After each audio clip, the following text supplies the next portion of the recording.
Welcome in to a Friday edition of the Jordy Culotta Show, driven and powered here by Ghost Chevrolet. Shout out to our crew, always online at GEAUXChevrolet.com. Nick Richard, Lee Carney, and the entire team over there. We appreciate them supporting the show. Get out there and support them. They have a Go Express used car lot over at Go Express Auto Sales, which is located on Sherwood Forest and Florida Boulevard. Then there is also, you can find Go Chevrolet located in LaPlace, Louisiana. Brand new cars out there. Brand new car lot with our friends over at Go Chevrolet. True Blue Water every day here. Make sure if you want to jump on the delivery route, trubluewater.com. That is trubluewater.com. Each and every day here on the Jordy Culotta Show. We appreciate them. As always, Metropolitan Health Group, our phone lines today. Nick Underhill will be here at 8 a.m. We'll talk to Nick about the week that has been for the New Orleans Saints. Tyrann Mathieu lands back in South Louisiana, back home for New Orleans. We'll ask him about the contract details, where he fits in, how viable it is that they may bring Jarvis Landry aboard.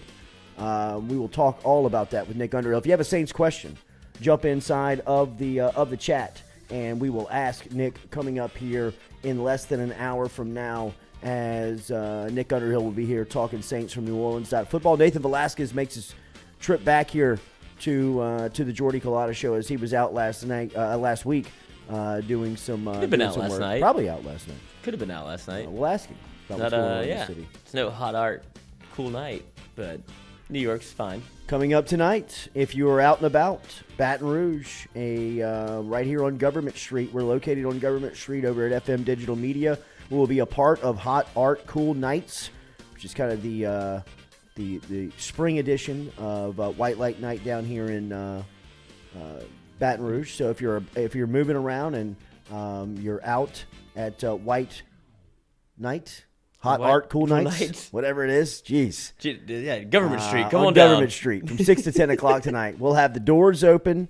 The cooking couple will be doing some jambalaya. Still up in the air. We might be doing the crawfish thing. That's up to you. Yeah, well, I mean, we need to get the rig. We need to get the rig. Well, now you've put the ball in Katie's court, which no, means... well, she's put it back in my court. Oh, so you're out. You're well, good. No. No, you have an excuse, though. Yeah, I do have a little bit of an excuse. Yeah, but all you need is a room. I'm you in. just need an inch to wiggle. Yeah, a little wiggle. Little wiggle. But we will definitely be here. The cooking couple will be here. We're talking about doing some jambalaya with them. We'll have food and drink. Lily is going to have a cocktail. She was practicing last night. She put together a little watermelon cocktail for the hot art cool night. She's like, probably going to be a little warm. So a little summer breeze coming through with a little watermelon cocktail.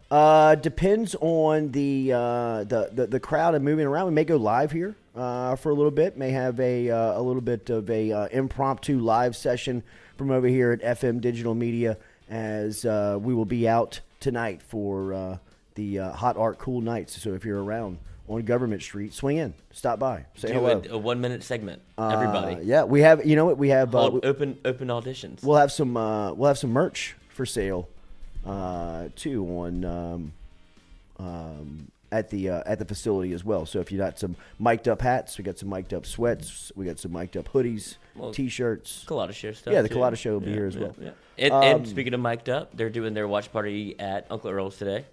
So there'll be 4:30 to 6 o'clock. Come through, and then that leads into the official watch party for the LSU baseball game. So free tab there too if you want to get all boozed up. If you didn't get enough yesterday, today is the day again. How was yesterday at the Modesto? Electric. One person went down. We don't know who she was. Stewie, you missed this, but obviously she goes down. I think a little bit of a low blood sugar situation, but of course friends call 911, ambulance shows up, fire truck shows up, the whole gambit shows up, and Sean's like, it's 6:30. Like, what are we doing? He goes, that's the most expensive Uber ride you can take today. Like, that's the most expensive ride. Then they try to talk themselves out of Did they? I think they got. I don't know if she got on the. What, dude? I think ambulance. once you like call them, don't you have to pay for it? Isn't that the thing? I think like if you have a window in which you can cancel, but once you cross that, I mean, they showed up. you're paying for it. Yeah, so that's what it had. But that was the best joke of the night. So I was like, man, that's an expensive Uber because it's like $4,000 to hop in in an ambulance. It is. Been there, done that. Well, I appreciate everybody supporting yesterday. Yes, out over obviously it was a good time. Modesto, absolutely. Sounds like a great time. Mic'd up with a 4-day work week here with yesterday's show to be back at it today over at Uncle Earl's, just like he is every Friday. Stop in and check him out. Little pregame for LSU's Alabama Game 1 from the SEC. That'll be down in Tuscaloosa today for the Tigers. So if you're looking for a place to watch the game alongside some good people, some good spirits, and some good beverages, get over to Uncle Earl's this afternoon for Mic'd Up, 4:30 to 6. 4:30 to 6. The competitive fire is still in both Michael Matuk and Jared Mitchell. They were absolutely holding court, expected. got in the losers bracket, and then battled their way all the way back and would not stop playing cornhole. But it was very funny to see them. Just anything you could bet on what side the coin's going to flip on, and they would be fired up for it. But I think we got rung. There was a ringer from Houston that I don't know how far our show has reached. This guy did not say a word, and then he showed up and was the best cornhole player I think I've ever seen in my life. He wore hustler. yes, we got hustled. So $300 to that guy. I got him on Venmo, but it was unbelievable. Didn't say a word. He looked like Lenny of Mice and Men, where he had like not even the full 3/4, like the 3/4 sock. Oof. Which is a telltale sign of a cornhole player. Yeah. And I was like, after he threw one back, I was like, Mikey, First you're pick. in for it. Yeah. Yeah, you're screwed. You know who's not the first pick is Stewart. Stewie? Relax. I'm not a cornhole guy. I mean, Yeah. it's essentially basketball, dude. No, It's not. underhand basketball. It's underhand It is basketball. not basketball. Yeah, well, you could have shot it like a basketball if you had more Future luck. Lloyd was the only one I saw do that. Pull that off. Exactly. Yeah, goes in every time, dude.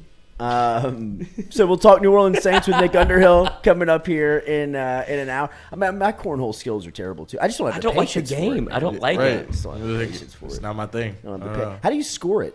Oh, I had to hand it off to So, Noah's friend. What you have is it's if you get it on Make the it board, in. it's a point. If you make it in, it's 3 points. But you have to Cancel like, each other cancel each other out. So you're if, like, actively doing math while you're drinking you the make entire one. time. You make one in and one on the board, and they only make one in. You get a point. It's 1-0. Like you have to subtract whoever has less points. It's a lot of strategy. When it gets down to like 19 to 15, it's a lot of like strategy. What are 'cause you playing can't go to? over. 21? 21, Yeah. and it's a lot like it's like 21 in basketball where like, Yeah. you can't bust either because then you go back to 15. And then I was trying to keep score. I was like, this is not my job. I just grabbed a stopwatch and pretended to keep the clock because Sean did a good idea of like, we're doing this 20 minutes. We're not hanging out here all day. And so I was like, I just had the stopwatch. Like, you keep the score? I was like, absolutely not. So I passed it off to Noah's friend Billy, who was a cornhole expert in his own right. Couldn't keep score. Too much math. And going back and Jeez, bro. forth. I'm trying to get drinks. I was trying to do the whole thing. But it worked out. The ringer just made it 21-0 against everyone. Wow, 21 zip. I know my first game we won 21-4, felt good. The next game we played the second place Lenny team and lost 21-3. And the Balcony Bingo showed up, and they were, I think, Lord. second place team. Uh-huh. Are they traveling with the baseball? No. Not after last night. No way. I would hope not. Mark Freshart was there, too. Nice. Look good. He'll be bouncing around for a little hot art cool nights down here on Government Street this afternoon. So doing a a little- lot of the creatives will be Yes. down at this part of the city tonight. So make sure you swing in, stop by, say hello. As we said, we'll have some beverages, we'll have some merchandise, we'll have some stuff that you can scoop up over from the Jordy Culotta Show. And remember, all of our stuff, as our podcast is brought to you, we're brought to you daily by RMB Builders, our friends over at RMB, Rhett Bourgeois and his crew, rmb-builders.com, rmb-builders.com. Whether you're looking for a custom design home, whether you're looking for some help around the house, if you want to remodel around the home, or if you just need some help around the office, they're commercially licensed as well. So if you need anything done around the office, if you need anything done around the house, if you need some refurbishment, if you're looking to replace some things and kind of upkeep the house or the office, get in touch with RMB, rmb-builders.com. Also, Foodie Friday here from our friends over at Iverstein's, as it's been every Friday. The cooking couple will be here later on in the 8 o'clock hour, cooking us up some breakfast here on this Friday edition of the Jordy Culotta Show. So make sure you hit that like button, share button, comment button, as we appreciate you being out there. Another enormous day for Matt McMahon and the LSU basketball team, and maybe the biggest day, really, when you talk about areas of need and concerns for this team. The center position was one that was very much left open, and they go out and they get KJ Williams. Williams, who is the Ohio Valley Conference Player of the Year. He's a big guy that when you saw his name go into the transfer portals, a lot of schools, including schools like North Carolina, Kansas, Florida, a lot of the big-time schools were going after KJ Williams. It was a big announcement yesterday from LSU basketball and Williams, calling that Williams is going to finish up in Baton Rouge with Matt McMahon. Obviously, he played for him at Murray State. They had the relationships, and Williams said, really, that's what it came down to, right? I mean, that's what was the deciding factor on making his choice to Baton Rouge. And I got to say, man, early on here, Matt McMahon, our biggest question mark, right, or at least I think some of the biggest doubt was early on was whether or not he was going to be able to get players. I don't think it's debatable on whether or not he can coach the game. If you win 31 games at any level, biddy basketball, high school, college, whatever it may be, you're a good coach. And I don't think that that's ever been up for any type of discussion or debate, especially within this program. What we did question early on was whether or not he was going to be able to get players. First and foremost, it was his first Power 5 job, and not to say that prohibits anybody from having a chance to get in on big players. It's just a different type of recruiting pitch. It's just a different style of pitch that you're making inside of the living room or however these guys are greeting these prospects, whether it's on Zoom or still face-to-face in recruiting right now. But the questions about McMahon, his staff, and the capability or the ability to get players has long been answered. Now, this was maybe the toughest take on as far as a rebuild in college sports in the last 15, 20 years, and I can't think of one as critical or as severe as this is. And I truly believe, and the more that the days continue to tick by and the more time that is lapsed between the decision with Will Wade to be fired and LSU basketball and where they sit right now, I really believe that all of the damage has been done. And I kind of get the sense that the NCAA, first off, is not going to have the wherewithal to come down and strike any postseason or strike any type of penalty to LSU basketball. I just don't think that they're equipped for it. I don't think that they're put together for that. So, I mean, you look at what they're doing to the entire business of the NCAA. They're blowing the model up. I mean, Emmert stepping down. They're blowing up. I mean, like the independent review count, whatever that thing that got LSU, that's blown up. I mean, all of the structure within the NCAA is starting to shudder. So, I mean, just from that standpoint alone, I don't even know if they're equipped to make these decisions. It's my belief that they wanted Wade. They got Wade. From LSU standpoint, you've kind of served everything up. Maybe you do a 1 or 2 scholarship ban to show that, it was more than Wade from the NCAA standpoint. Maybe they don't. But I do believe that the penalties will not be severe. I definitely don't believe that it will be any type of postseason ban or something that will really prohibit LSU, Matt McMahon, this staff from competing.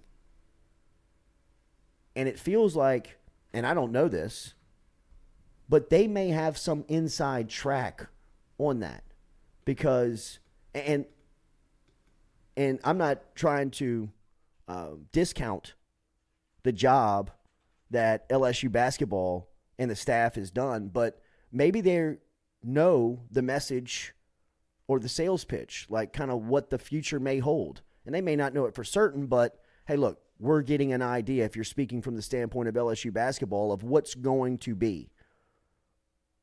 And a lot of the worst could be behind the program. And if McMahon can get players at this, I mean, it was what? Cody Worsham pointed it out the other night. The Tiger Tour has started to travel around the state. It started up in Shreveport. It was down in Lafayette. But Worsham pointed out, because Matt McMahon is a part of the tour, that it was just 6 weeks ago that LSU had 0 scholarship players on the roster. This was before Justice and Mwani had decided to come back, and all of the Wolf in the wind. The exodus was kind of going on. And to look up where they are right now is so far past any expectation I know I had.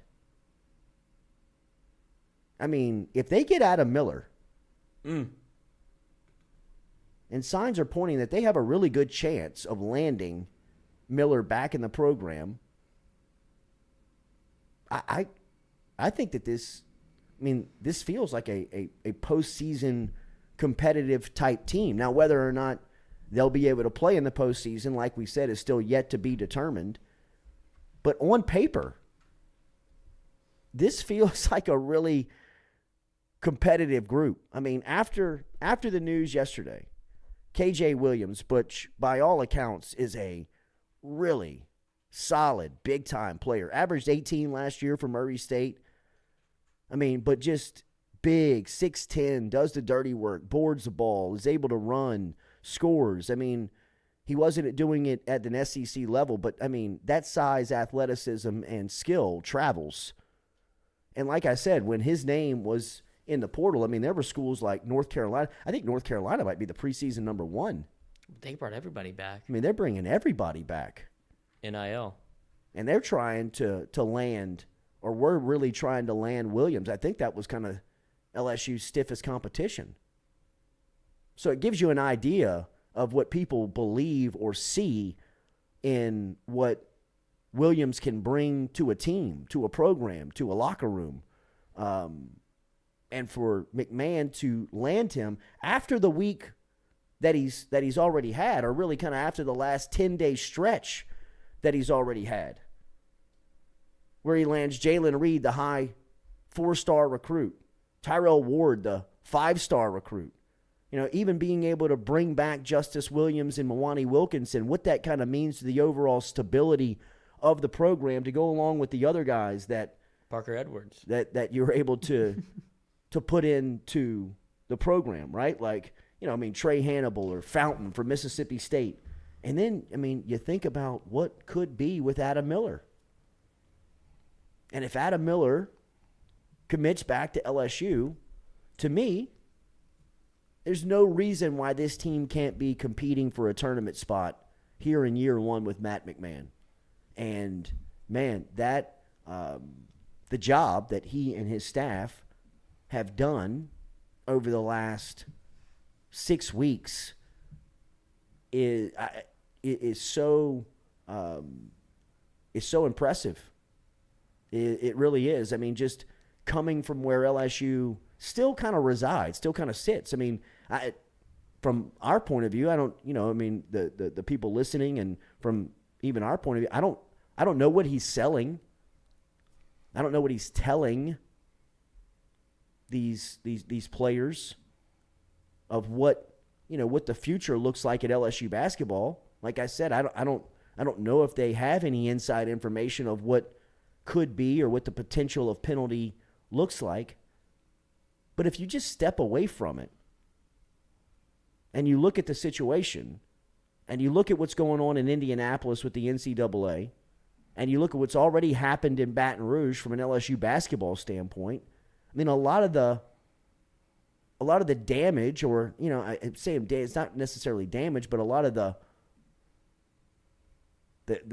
penalty, a lot of what the NCAA wanted, they got. They got. Wade's out. All the players from that era is out. The assistant coach that was tied to Wade and Bill Armstrong is out. Hell, even Joe Oliva and F. King Alexander and Eddie Nunez from the athletic department are out. I mean, really, it's everything that was associated with that time period of LSU basketball is gone. So from the NCAA standpoint, that's a little above and beyond from, LSU when looking down at the program and saying, hey, look, we wanted Wade. You got rid of Wade. You also have turned over a lot of that period of LSU basketball. Nobody here is really at the center of any controversy of what's going on. Maybe it's enough. Maybe the NCAA looks back and says, look, 2 scholarships. I mean, it's a lot like what happened to Auburn, right? I mean, Auburn had an assistant coach, 2 of them, arrested on campus, FBI stuff. And last December, the NCAA just levied 2 scholarships from them. Suspended Bruce Pearl for a game. It might have been just 1 scholarship. And suspended Bruce Pearl for 2 games. I mean, you didn't even know it happened. I mean, you point to Auburn, I point to Oklahoma State. Like, they did exactly kind of what LSU did whenever hey, hands up, here's everything we can offer you.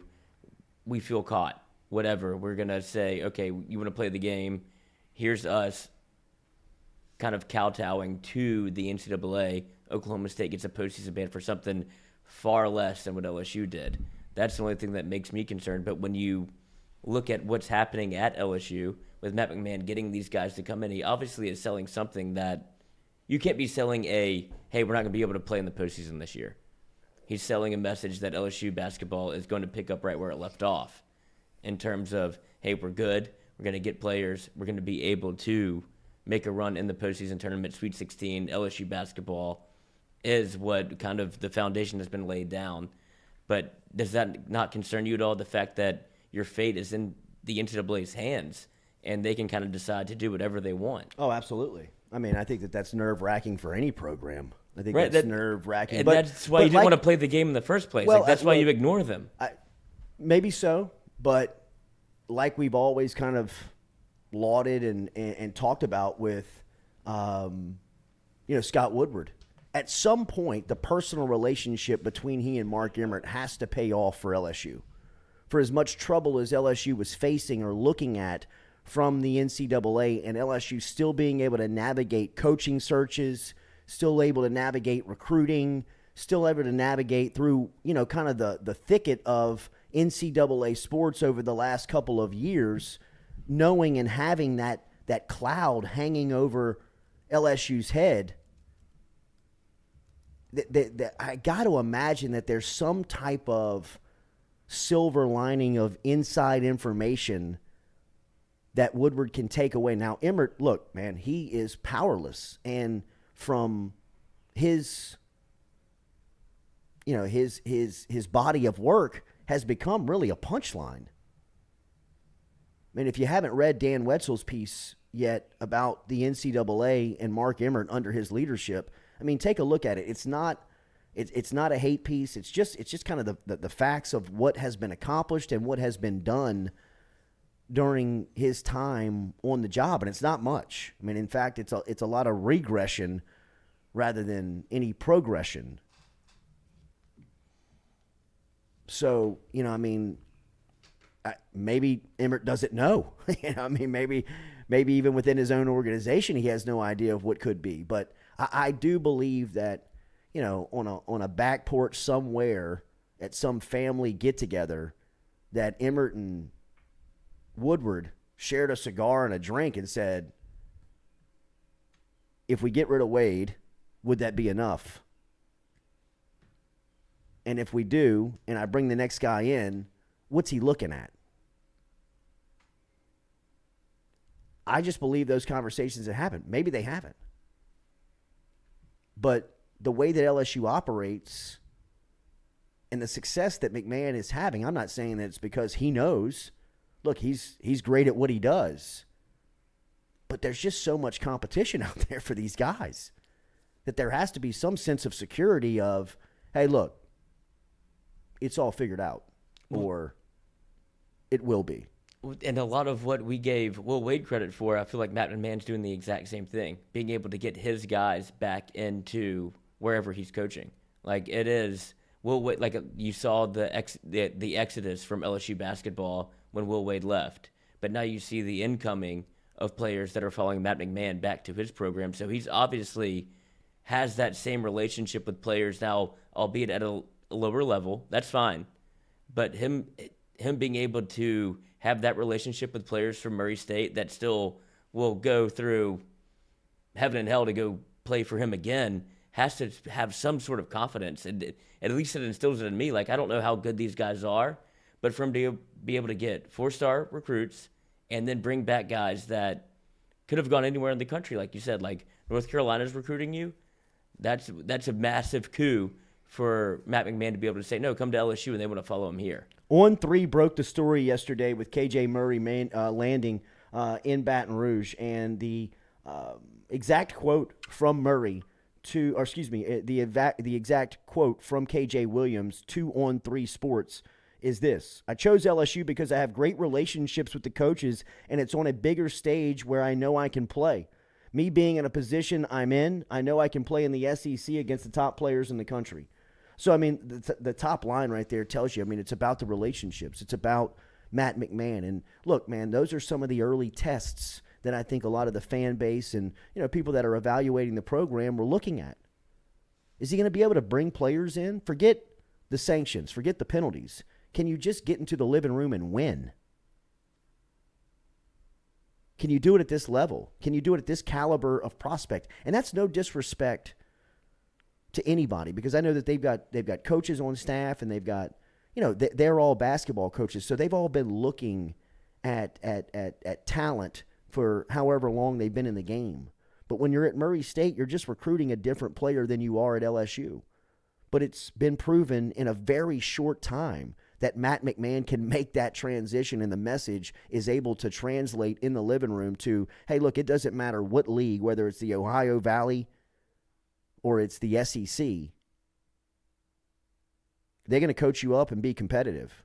And I don't know if there is enough superlatives to throw at McMahon and his staff for the job that they've been able to pull off in the last 6 weeks. It is so far out in front and advanced to what many people expected. I know for it's more than I expected, and that wasn't with any type of side-eye type of judgment. I mean, I just thought, man, this is a hell of a mountain that Matt McMahon and his staff are going to have to climb to get to the offseason in the summertime to have a group put together that they feel competitive with. And if they land Adam Miller, which they could find out in the next 72 hours, 48 hours, whether or not he's staying or going, I mean, if he stays, to me, LSU feels like a top 25 team. Like, I mean, 20 through 25, or there's somebody that you're looking at right on the outside of a preseason top 25 that you better pay attention to. Because, I mean, with the addition of Williams, I mean, now you've got that big size enforcer in the middle, and that's really kind of all you were missing as far as just putting a roster together, just putting a basketball team together. You need some guards, you need some scorers, you need some athletes, you need some bigs, and they were able to kind of put all that together, and Williams was kind of the icing on top as far as now you got yourself a big athletic guy that can play on both ends of the floor. You need a scorer, an elite scorer, land Adam Miller. He's on campus, around the program, talking to the coaches. Jay. Yeah, right. I mean, like LSU's got a built-in advantage really in this thing versus TCU. I mean, he's got all of his stuff moved into his dorm room. He's got all of his stuff moved into his apartment. You think he didn't want to move? He would go through all that. Sure, it happens and you adjust, but I mean, if the option or opportunity to stay in your world, in your environment, and you believe in the system and the coaches, it'd be a hell of a get for Matt McMahon and LSU basketball, and it doesn't feel far-stretched. It doesn't feel like it's a Hail Mary. It doesn't feel like it's the odds are against him. I mean, it feels as if they're kind of sitting in a good spot. Yeah, kind of like in the catbird seat, but I mean, that's a far cry from where we felt probably 6 weeks ago. whenever all of this happened, I feel like Adam Miller was the first one to be like, I'm going to go somewhere else, because he was a Will Wade guy. He came in for Will Wade to be able to, he felt like he was going to expedite his process to the NBA. But like you said, whenever he's like, all right, I'm comfortable here, I'm wondering if even him rehabbing at LSU, and he trusts the medical staff, and you don't have to go to TCU. It's like, hey, I have this injury, re-explain all of this stuff. Like, you can kind of trust the process of what you've been into in Baton Rouge with the medical staff, with LSU basketball. Like, none of that changed. So he can kind of keep doing what he's doing, and it feels like he's progressing at a rapid rate to be able to play first game next year, no doubt. Oh, for sure. No, I think he'll definitely be. I mean, there was like reports. But they've taken great care of him. No, they have. So it's Look, it's Sean hard. Eddy. Sean Eddy means as much to the LSU basketball program as anybody in there. I'm telling you. I mean, we during our chats, whether it was with John Brady during the season, because Sean Eddy was the lead trainer on Brady's staff when Brady was there. Eddie was there for the majority of the 11 years that Brady was coaching the program, and he's been on ever since then, through Trent Johnson, through Johnny Jones, all the way up till now with Matt McMahon. So he has been really alongside. I mean, I heard stories where Sean Eddy would be on the bench on a road game, and then from the road game, he wouldn't fly back with the team to Baton Rouge. He would like fly to Los Angeles or Chicago to go meet Adam Miller to make sure he was right there along by his side in his rehabilitation process. And at this point, it was not to recruit Miller back to LSU. He was just a part of the program. That was the type of attention that he was receiving from the lead trainer of the basketball program, and that meant a ton to Adam Miller.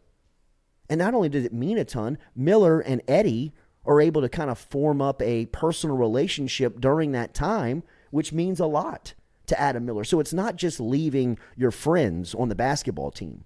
It's not still just leaving, some of the students that you're friends with on campus. It's about leaving the support staff and the people that you trust and the people that you're spending rehab with. Rehab is a very lonely place for an athlete. It's a very lonely place for anybody. But for an athlete in particular, a young athlete, with high expectations for himself and from other people.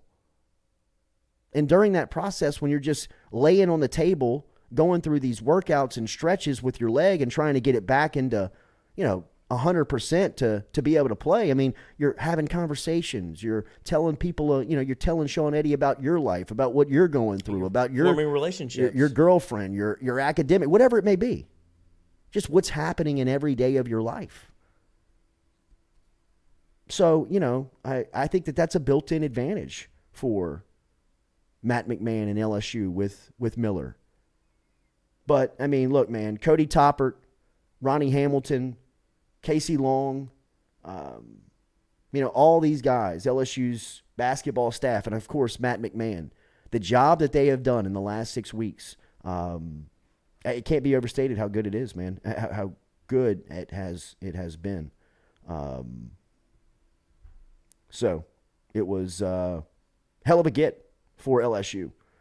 Stephen Miller says it's very naive to think that there won't be a postseason ban. I don't look, man. I'm not saying it's impossible, but I'm just looking at the way that LSU basketball is operating, and the way that they're operating is if they're under. Now, I don't know if you'll even find out what the penalty is before next season. It may be in the middle of next year. It may be right before the season tips off. It may be after next basketball season. I mean, just think about the organization that you're dealing with in the NCAA. Move at their own speed. At a turtle's pace. And now they're dealing with so much dysfunction. Losing their president, blowing up the system, blowing up the structure. I see a world where I would not be surprised if LSU basketball was levied 1 or 2 scholarships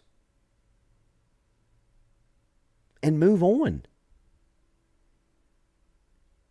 To me, it would not be shocking. It also wouldn't be shocking if they came back with a 2-year postseason ban. It does feel like it's up in the air, but there's no way that you get these guys the way that he's recruiting to be able to sell. Like, I understand if you're selling future recruits, high school kids of like, all right, maybe it won't be this year, it'll be next year. But to bring in the guys that he's bringing in from Murray State and guys that he has relationships with, it could either be like, oh, we ride or die with Matt McMahon. We're going to put up a great regular season. I'll be able to go to the league. But it does feel like that there's some precedent for, hey, we're doing this to make a run at the NCAA tournament. Like, that's what it feels like you would be selling, right? Like, otherwise you could go to anywhere you want to be. Especially, it always comes back to Adam Miller in my mind. Like, that's, if you're able to get him, he's not playing to not be in the tournament, because you're seeing it in the NBA playoffs where that's where you become a star. That's where you can get yourself drafted. That's where you can prove that, hey, I'm a lottery pick. That's your one shining moment, essentially. And Adam Miller would be like, that's what he's looking for, to come back from an injury, be able to show that I can score 24 a game and get drafted. Yeah, and look, that's what they're selling. They have to be. Be the center of the team, man. But in the center of the team and in that position, like, you have to be in the tournament to be able to do that. Sure, absolutely. But like, this is Miller's money year. This is what he believes will put him to the next level. And when you look at just the overall body of a team and you realize that they don't have a scorer that you're really going to be dependent on a lot every single night, I mean, it really doesn't matter if you're going to the postseason or not. You still got 30 games to show it off. Look, I know what that means.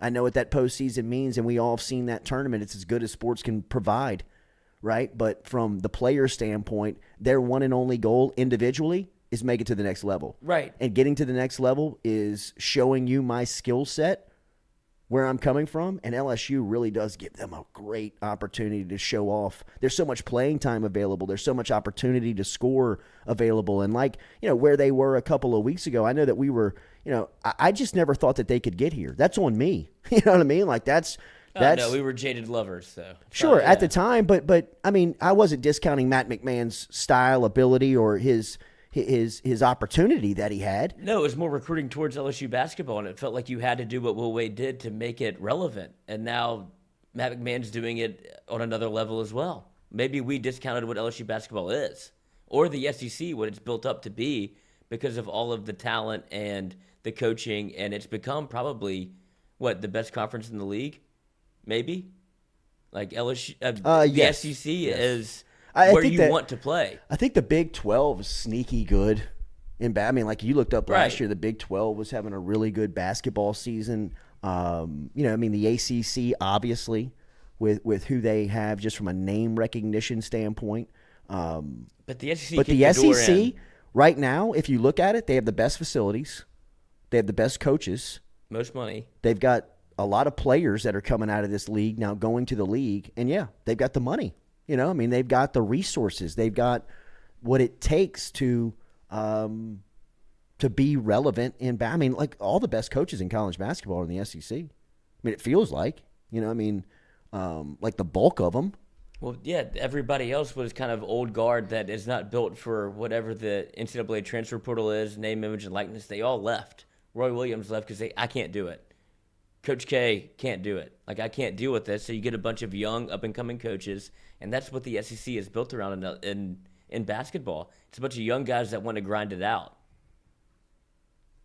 All of it right now is really kind of, it's just kind of, you're guessing. Flux. We're guessing, because nobody really knows. But I could see a scenario either way. I mean, one thing that we can't argue is that the NCAA had a hard one for Will Wade. They wanted to get him. And when LSU sacrificed him, I think that meant a lot. I really did. Not sacrificed him when they fired him.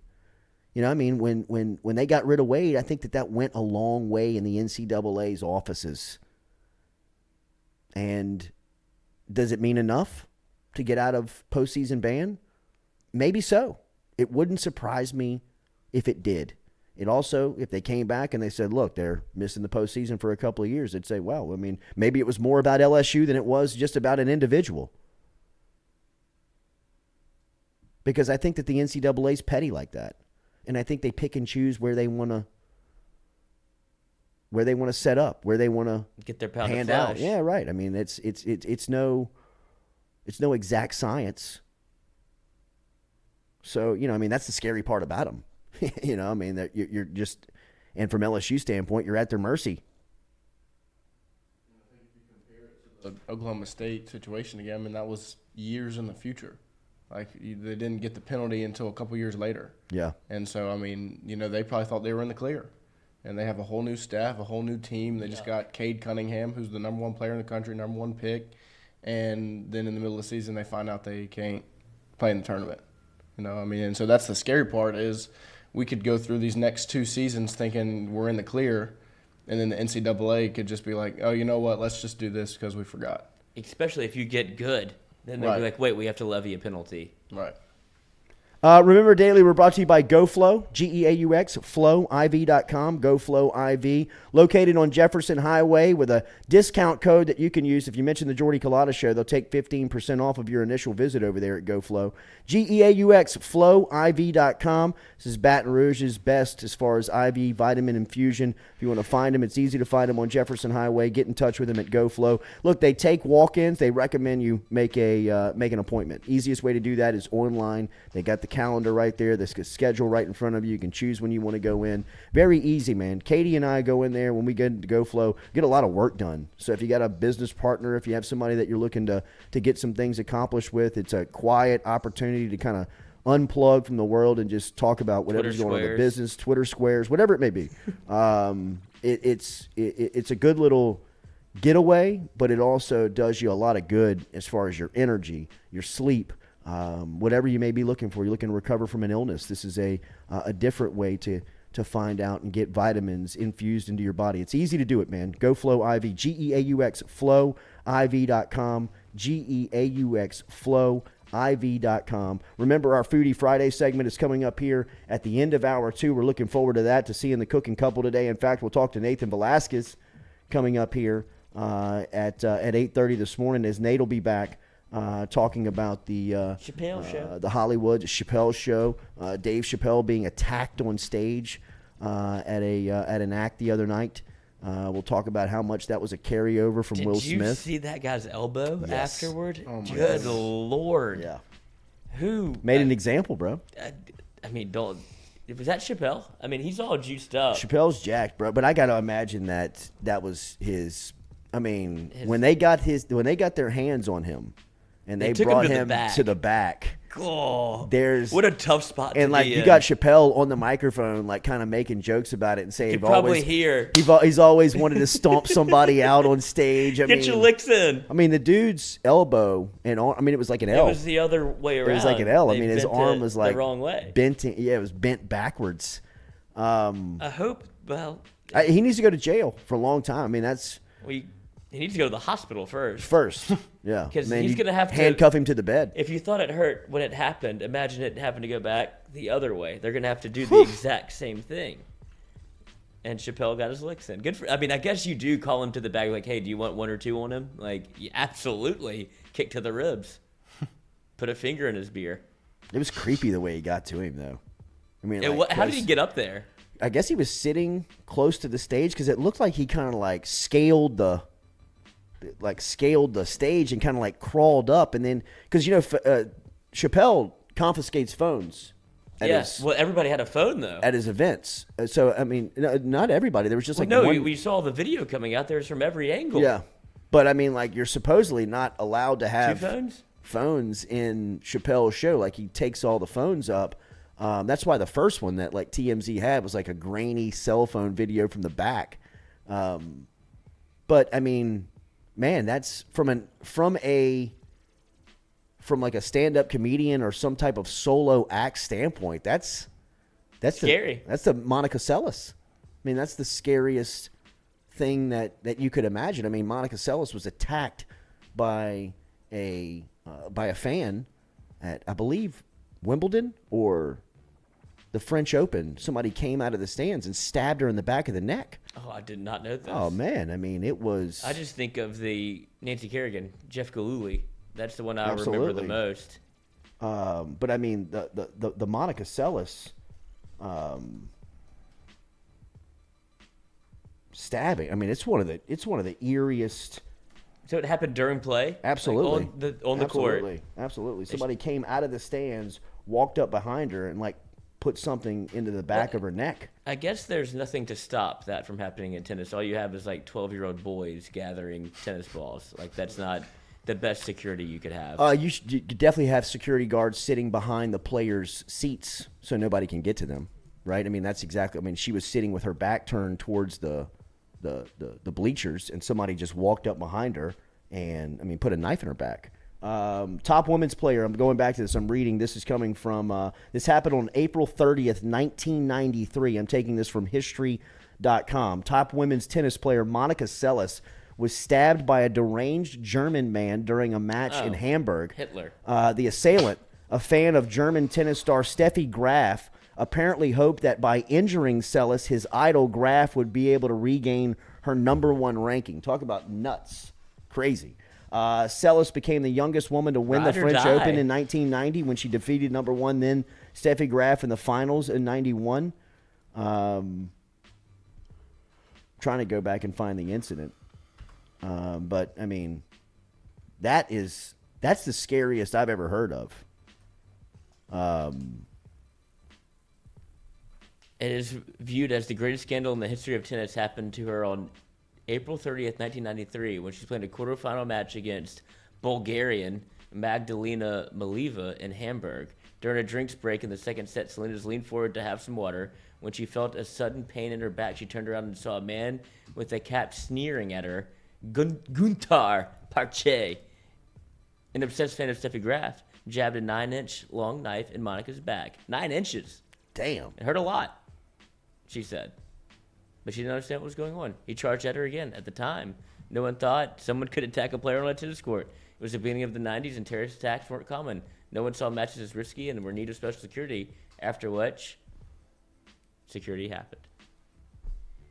I mean, 9-inch knife in the stand. In the How'd you open. get that thing in here? in the open. That ain't you. I mean, As I've told the story before, Sean tried to sneak in a liquor bottle into an LSU game and got the pat down, and the security guard, that ain't you. He put it in the front of his pants. And she was like, that ain't you.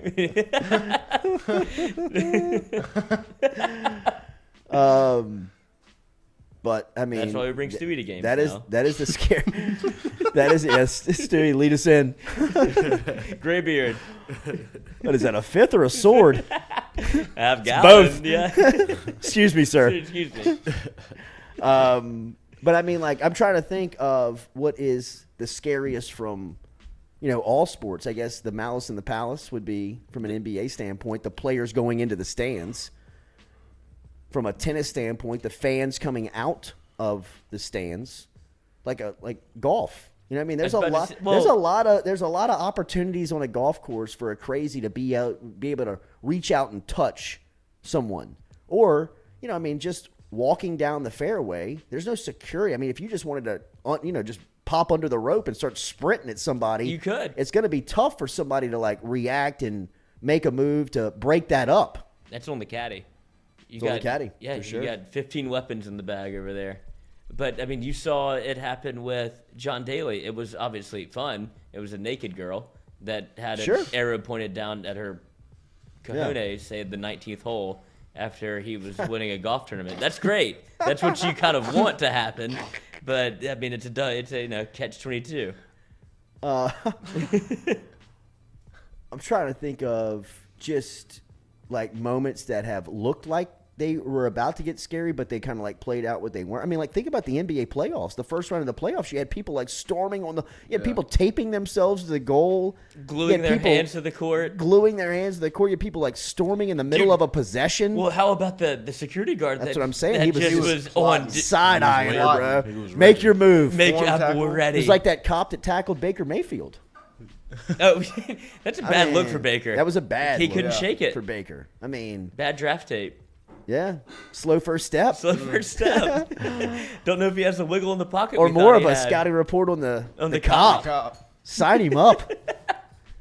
All right, we'll be back with the second hour. Second hour, a lot of guests here. We are going to talk Jarvis Landry to the Saints. We'll do that to start off with Nick Underhill. Underhill will be here from New Orleans.football. New Orleans.football is where you read his stuff online. Get the subscription there. He'll be starting us off here at 8 a.m. We're also going to talk to Nathan Velasquez at 8:30 this morning, and we'll also have our Foodie Friday segment, compliments of Irish teams. I was just thinking the Cubs. Do you remember when Kenny Lofton was playing center field Yeah, and they won the divisional absolutely. round, and a fan just ran on the field and he just high-fived him and he wanted to get off. That's all he wanted. Absolutely. I mean, like Hank Aaron's 715th home run. I mean, they've got two hippies running the bases with him in Atlanta. Awesome, yeah. You know what I mean? Like, shake my hand. Yeah, like I mean, but like that's where shake your hand. Hank is like, what is happening? like he kind of looks next to him like, whoa, are we good? You know what I mean? Like, what's going on here?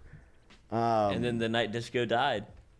Yeah, that's the worst promotion of all time. Best promotion of all time. Depends on how we're looking at it, for sure. Penny beers. What do you think could go wrong? No, nothing will go wrong. Come trash your disco albums and drink penny pitchers with us tonight at Comiskey. See what goes. I mean, at Comiskey, White Sox game. You remember the first base coach? Oh no, the guy coaching first base for the.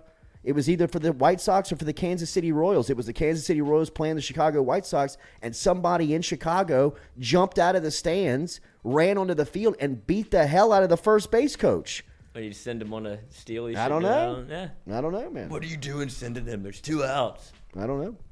And then the American flag. Remember when they tried to light that on fire, and then the center fielder tackled him? Yeah. And saved the flag? Shit, man. 2 weeks ago in Yankee Stadium. Cleveland. Wild. Cleveland's center fielder was jumping the fence. That was awesome. Barking at the Yankees fans. I mean, but it is. But that's you're a millisecond away from chaos. Chaos. It's gonna happen soon. Something's gonna happen. It's whether it be in basketball where it's getting a little reckless, and then Major League Baseball where they're trying to police it themselves. Something's gonna happen soon. There needs to be like a realignment. Like I've mentioned this before, but Big Cat said that you should be able to fight one fan a year, just to restore order. And sure, that should happen. No, it should. I mean, nobody wants to square up with Ben Wallace or Ron Artest again. I can promise you that. You know what I mean? Like, I guarantee you that. And you're flirting again with. I mean, if that center fielder gets his hands on one of those, the baddest person in that section, point him out. Who's the baddest person in this section? He's gonna roll him up. You know what I mean? In seconds. I mean, like, it is going to be a huge, huge problem for that fan within a millisecond of picking that fight, and maybe sometimes that might be what it takes. You know what I mean? Just an old-fashioned ass whooping. Yeah, let y'all know. Real quick. I mean, even when Mikey comes in here, you don't realize how big they are. I mean, Mikey's 6'1", 220, and you're like, oh, that's what everybody looks like on a Major League Baseball field. I mean, he's out of it. You know what I mean? Right. Like, it still would whip all of us, ass. all of us, together. Put you in a pretzel. Remember, Daily, we're brought to you by Barker Brothers, our friends over at Barker Brothers. Stop in and see Barker Brothers Plumbing and Works. No website, no social media. Easy to get in touch with them just by dialing the phone number, 225-776-2431. Mention the Jordy Culotta Show and save yourself 15% on the bottom line. They've got experienced carpenters and plumbers on staff, so if you're looking for an industrial remodel, Barker Brothers can help you today. 225-776-2431. Number one and a number two business over at Barker Brothers. They specialize in all works of plumbing, industrial, commercial, and residential. 225-776-2431. 225-776-2431. Save yourself 15% if you mention the Jordy Culotta Show. Hour 2 coming at you. Nick Underhill leading you off. We're talking Saints. If you have any Saints questions, jump inside of the chat right now. Hashtag Ask Nick, and we'll ask Underhill anything that you got on the black and gold coming up here. 8 a.m. at 8:30, we're going to talk to Nathan Velasquez. And to close out the 8 o'clock hour, we're eating this morning. Compliments of the cooking couple and our friends over at Iverstein's. Remember, Iverstein's, located on Perkins Road, moving right down the way to Perkins Crossing Shopping Center, right over Perkins and Essen, to the old Romans. That was right there in the corner of that shopping center. But Iverstein's in the process of getting set up over there, but they still have their storefront on Perkins Road, in between College and Essen. If you want to stop and see them, right across the street from Sprouts grocery store, right over there on Perkins. All right, the Carpool Queen is here. We'll talk to Nick Underhill next to lead off the second hour. Go Chevrolet, driving us every day.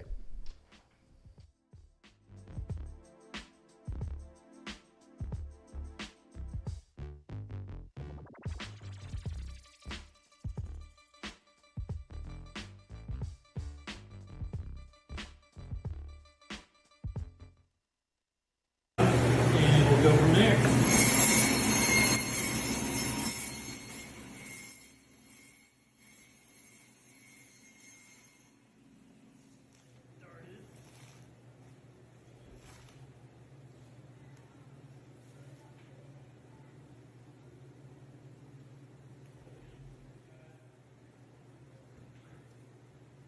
One more step, cut this chine bone off, and then we'll be ready to cut steak.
Red Stick Sports, a local staple in Baton Rouge to all sports fans, was founded back in 1981 and has remained a family business for over 40 years. Today, they still have the great selection on the floor, but they're also a leader in custom apparel for businesses, sports teams, and other groups. Take it from us, everybody over here at FM Digital Media. They help us out with all of our apparel. Let them help you out today. Go ask for Cody over at Red Stick Sports.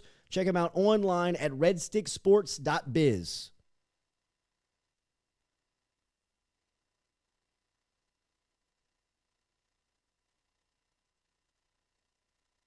All right, personal testimony from my trip over to Johnson and Spillers. Shout out to my friend Dr. Chad Spillers for taking care of me, man.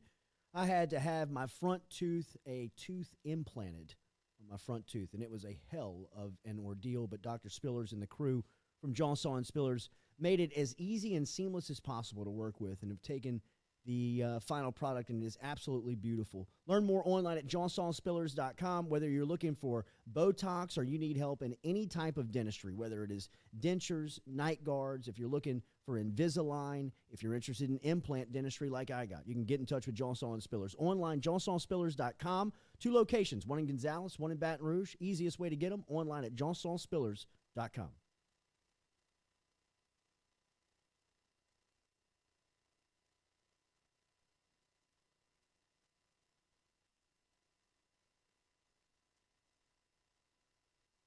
City Cafe online at citycafebr.net, where good friends meet. Great food and even better service. Located in the shopping center behind Rite Aid on the corner of George O'Neill and O'Neill Lane.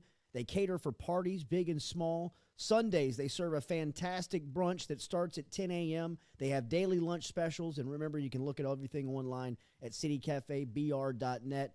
We'll give a shout-out to Squeaky Miranda, Cody Miranda, Dirk and the crew, everybody over at City Cafe for their support here, the Jordy Culotta Show. Online, citycafebr.net.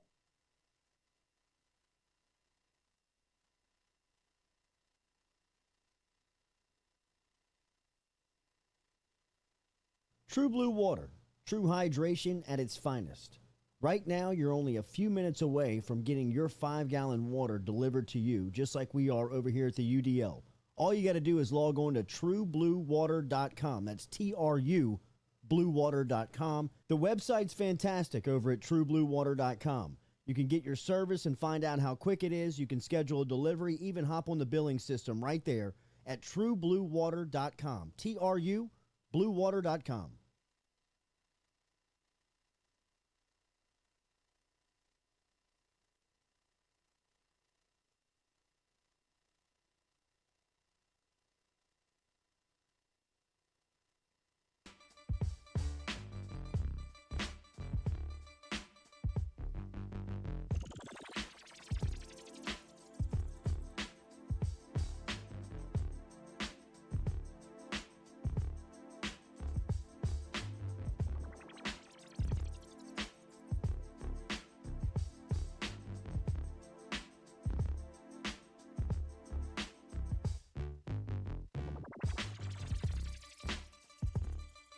All right, welcome back here to the Jordy Culotta Show, live, driven and powered here from Ghost Chevrolet. One of the scariest things in this business is a hot mic. We keep our mics hot during the breaks on our guests because we have no way of shutting off the microphones, and we have interesting conversations in the breaks. That's all I can say. Nick Underhill had a first row and front row seat to that this morning. Nikki, good morning. Sorry, It's good to speak with you. I'm sorry about what you heard in the break. Good How are you? morning. Yeah, I think you guys might need to start making people sign NDAs before they come on. Because it's been a few times. Thank It's you. been a few times. Yeah, maybe some management. We might need some management help as well. Nick Underhill has the best content in it. HR led that covers- conversation. I did. I That's right. totally did. That bring was it our up. HR director. NewOrleans.football is the website. Find his work on Twitter as well as Nick_Underhill. What a week to Never cover know the what he Saints. has up his sleeve. That's right. Sorry to everybody else for the inside jokes. Yes, sorry. We'll catch you up after Nick hangs up. Oh, man. What a week to cover the Saints. Tyrann Mathieu was introduced as a New Orleans Saint. Did you think that you would see the day when free agency hit and Mathieu was making appearances in Baton Rouge and he swung by the Saints facility? Did you think that we would get to a day where he was inking a contract to become an official member of the organization? Actually, you know what? When he had that first visit, I didn't, because the feeling from everybody involved was that it wasn't really with the intent to sign a deal. It was kind of like, Tyrann's here, the Saints need a safety. Let him come through and see what happens. And it was a good visit. He went through, he met with everybody. They gave him some gear for his kids and he left. But I never actually thought it'd come back. And when the Eagles got involved, I thought he was going to sign there. It seemed like that very first moment, there was some momentum there. He had the virtual visit with them. That fizzled out. Then about a week before the draft, like, this started to heat up, and we started hearing about the possibility of him signing with the team. And that was the first time it actually got real to me. I thought they were going to draft the safety until maybe Tuesday of that week, and the whispers about Tyrann started coming out that maybe there was a deal about to get done. So, no, at first I never thought it was going to happen. And then just historically, I mean, he talked when he first came, just kind of how he needed to get away from the situation, grow as a person to be able to come back and live in New Orleans and play here and thrive and deal with you know, everything that goes along with being a member of this community. So, you know, just given that, I never actually thought this was a real possibility until it actually became a real thing. So no, to answer the question, no, I didn't actually think this was going to happen this year. Now that he's in the safety room, what type of what do you expect from Dennis Allen? I mean, Allen's kind of a specialty secondary coach as a defensive coordinator and still calls the plays for the Saints defense. Now with, I mean, P.J. Williams and Marcus May and Tyrann Mathieu and Chauncey Gardner-Johnson, I mean, what do you expect from that position? So he at the owners' meetings, he kind of talked about his vision for the safeties, and he wants them to be interchangeable, where you can have two guys back there, and on any given snap, one guy's going deep, one guy's coming down in the box. I think Tyrann's that type of player. We know Marcus May's that type of player. We definitely know Tyrann's that type of player. He does everything. He plays both safety spots. Last year, he played a career-high 308 snaps at free safety. So I think that's something that he's going to probably do a good amount here, maybe exceed that 308 number even. But, you know, I think the one thing we won't see him do a lot of that he's kind of done a lot of throughout his career is play in the slot. I think that's going to be Chauncey Gardner-Johnson's spot. And then him and May are going to kind of be, you know, free and strong and change from snap to snap. And, you know, I don't know if they're going to be a better safety group with Marcus Williams and Malcolm Jenkins gone, but I think they're definitely going to be a more dynamic group. And I think they're going to create probably more turnovers in the back end. And I think it's just going to be a little bit harder to read.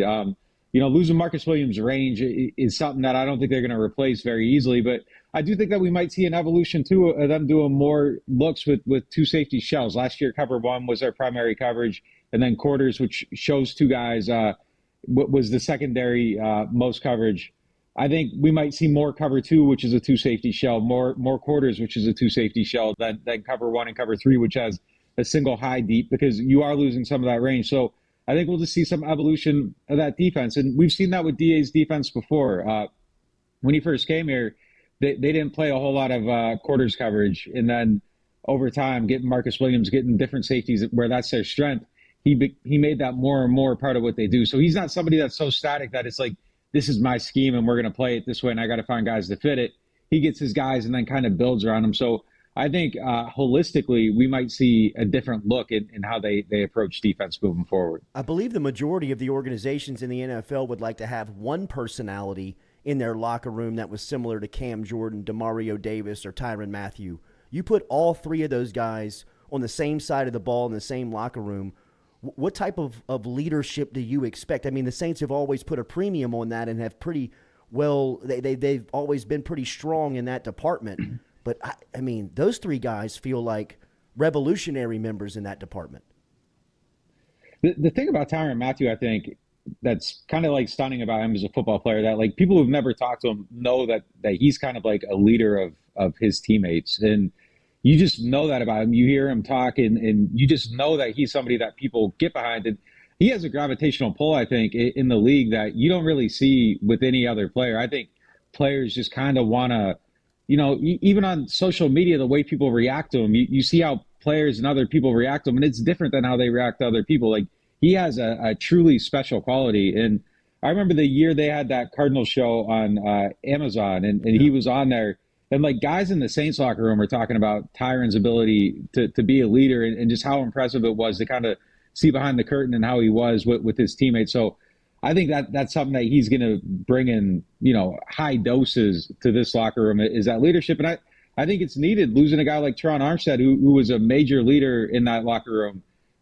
You know, Drew Brees leaves. You're kind of like in a transitionary period where you know, there's a little bit of a void. You mentioned Cam and DeMario, like, they're definitely strong leaders on this team, but you can obviously have more than two of those guys around. And I think getting Tyrann just in that capacity is going to make a significant difference for this team, especially in a young secondary. I mean, they got, you know, Paulson Adebo's a second-year player.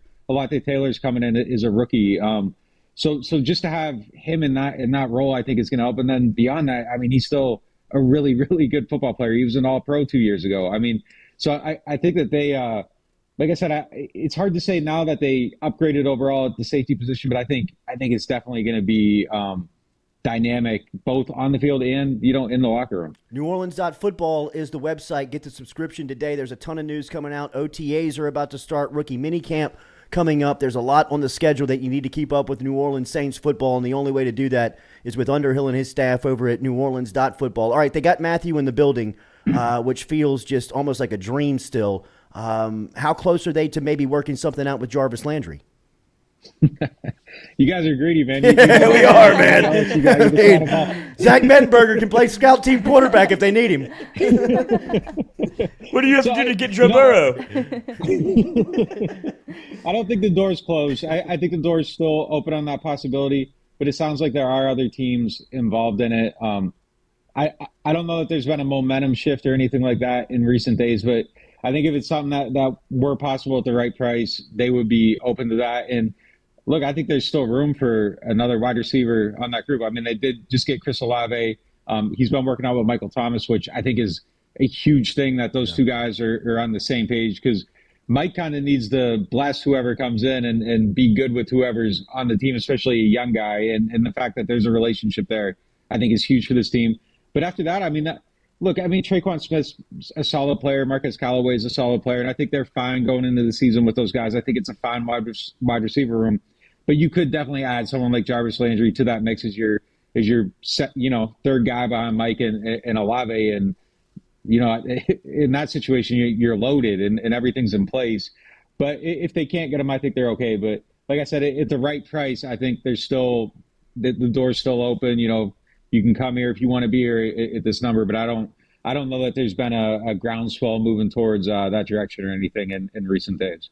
You mentioned a little bit about Michael Thomas, like giving a blessing or whatever, and then you talked about having Tyrann Mathieu, and you saw him on All or Nothing give that speech, and Jarvis Landry did kind of the same thing on, I believe it was Hard Knocks with the Cleveland Browns when he wanted to change the culture. Is that something that you have to run by, like Michael Thomas, wherever does he have that position or that kind of, I guess, pull in the locker room where he'd be like, hey, is it okay if we bring in two guys that are definite leaders in a locker room, and it would kind of change, outspoken guys, but in a good way. Like they want to be able to lead in that way. But would that bother somebody that you consider your top tier wide receiver? Yeah, I don't know if Mike I don't know if Mike holds that type of position. But the comment I made is just kind of more in lines of like, Mike's the alpha dog in that receiver Right. room, and I think we all know that he's a certain type of personality. So just someone coming in and they're throwing the ball to him and he's taking targets and all that. I'm just, as an outside observer, seeing some of the issues they've had in the past with, personality clashes and things like that. I just think it's probably a good thing if Mike likes the people that are also catching passes, and there's no rift. No hard feelings about target shares or anything like that. So I think in that capacity, it's good that you see Mike and Alave working out together and that he likes him and all that. But look, I'll say this: like when they drafted Traquan Smith, like nobody seemed happier than Mike Thomas. So I might be reading that situation wrong and being a little unfair to him to kind of put that thought process on him. But it's just, I always think it's better for them to get along. We saw right away, like Mike and Brennan Cooks kind of had a little bit of a tiff, and that was more on Cooks' side. But I mean, these things happen with wide receivers all the time. I mean, there's only so many passes to go around, and you get a bunch of guys that think that they deserve 10 to 15 passes per game, and there's 2 or 3 of them, and now the guy that was here before isn't getting them.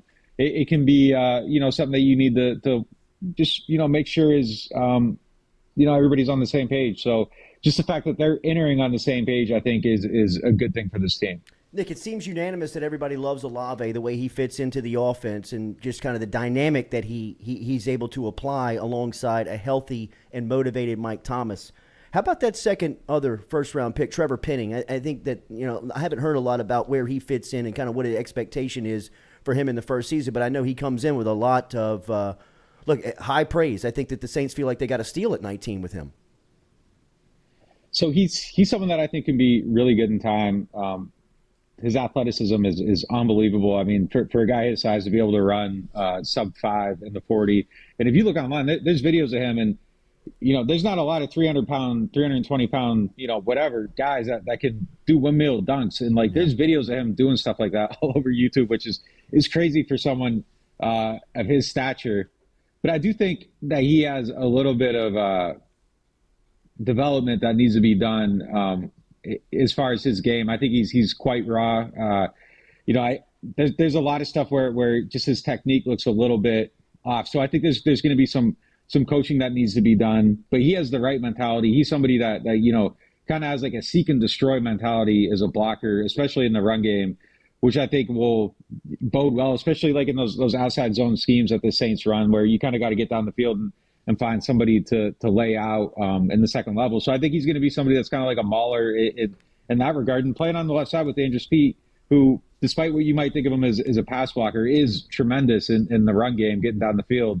And those 2 guys on the left side, I think, could be really good in the future. But my question is he going to be ready week 1? I think that's a legitimate thought right now. And if he's not, they're okay with James Hurst starting at that spot. But he's going to have every opportunity to kind of develop and get there. But it is going to take a little bit of time. And when you are drafting, and people are going to hate hearing this, but when you are drafting a defensive end or an offensive tackle in that 20 to 26 range where the Saints usually sit, you aren't getting somebody usually that's a complete finished package ready to go day one. There's something that needs to come with that a little bit, because the positional value for left tackles is so high. If you're ready to start, you're a top 10 pick. If there's this has to happen for him to start week 1, that's when you get into that range where the Saints are at. So I think there's just a little bit of coaching up to do, but they got Doug Marrone as their offensive line coach. Zach Coach is the assistant.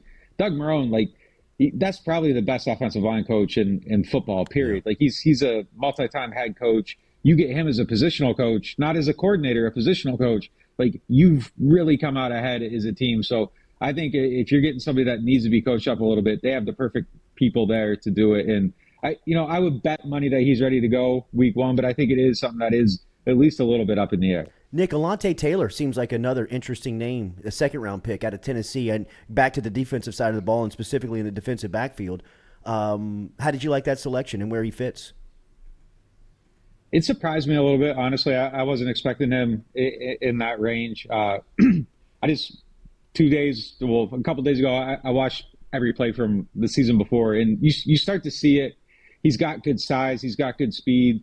6-foot guy that runs a 4.36, and you see that when you watch him. He has amazing recovery speed.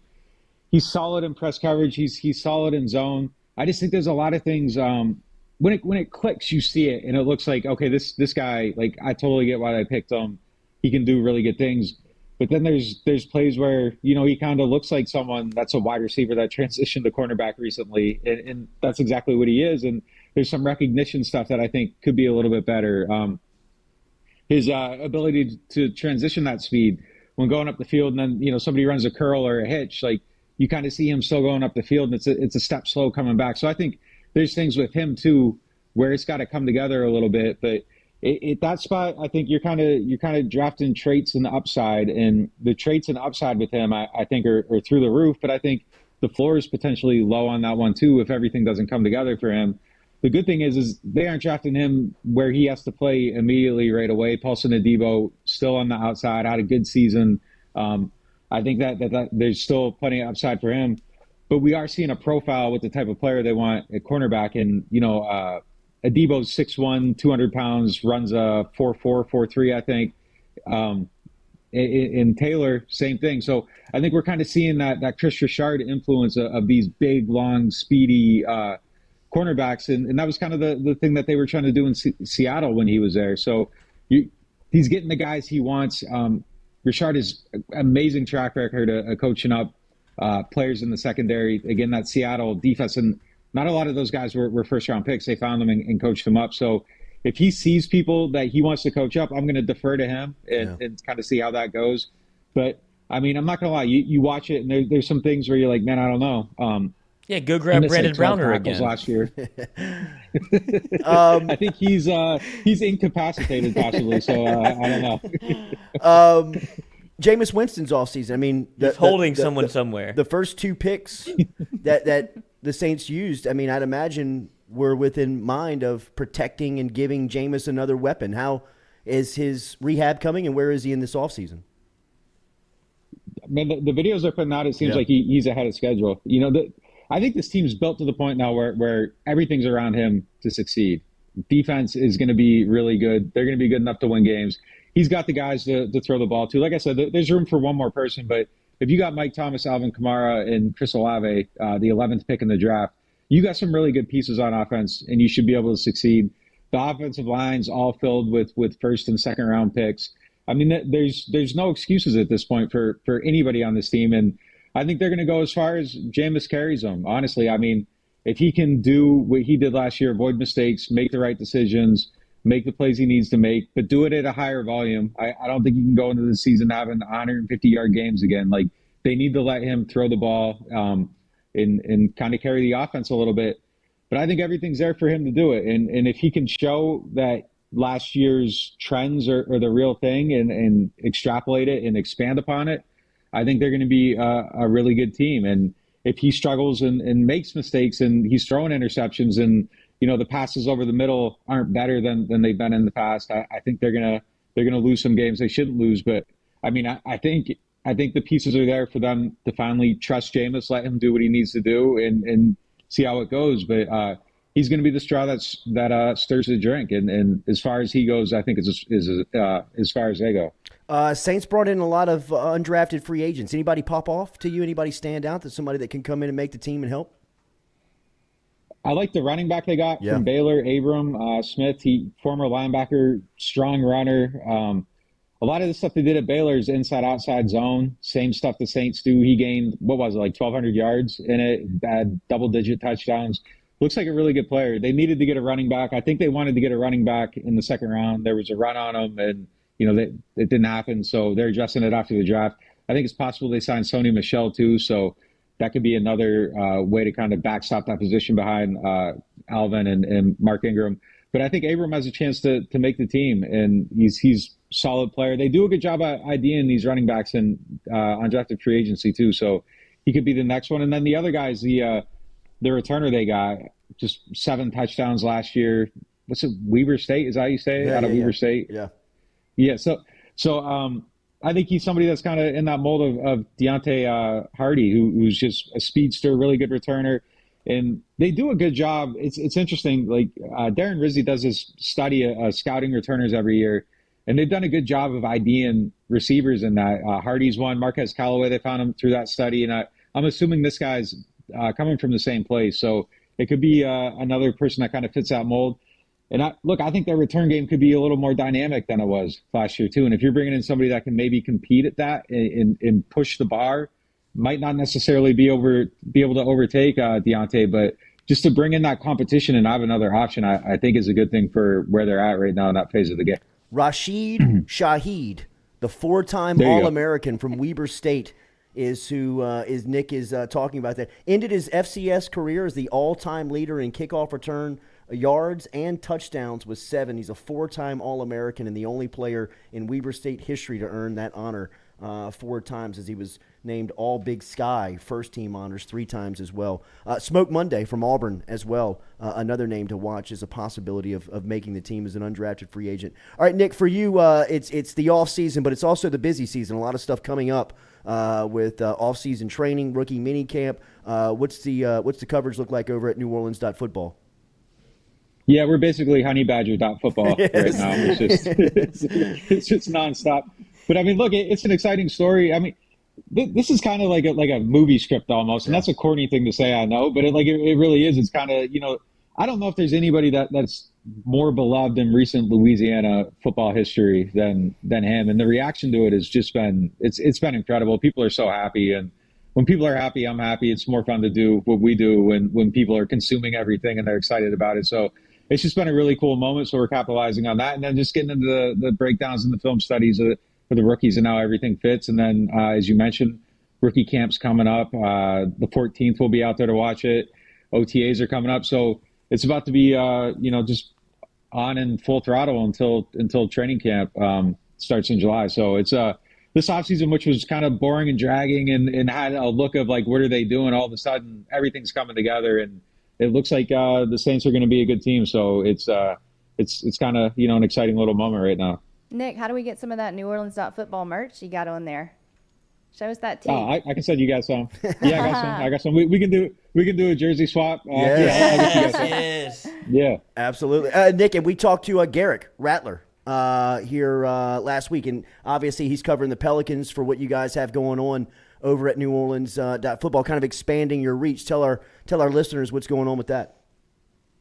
Yeah, so we're just trying to do a little bit more, trying to keep up with you guys. You guys got more shows, so we got to get more shows going. So we got Pell Spot. It's just kind of the same vein of what we do on the football side. It's just kind of more analytical, X's and O's breakdowns and things like that. So again, man, it's just New Orleans sports. It's just kind of exciting right now with everything going on with the Pels.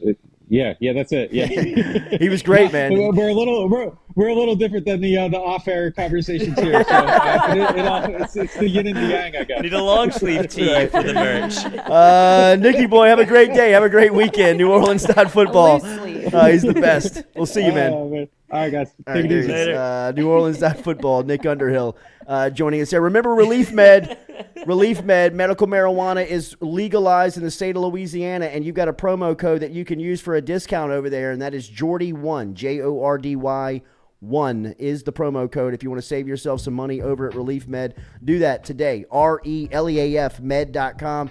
Click on the Get Relief Now. Check out some of the product qualifications that you need to get the recommendation. Odds are you'll be all right there. Make sure you follow the Relief Med link over there and use the promo code of Jordy1, JORDY1.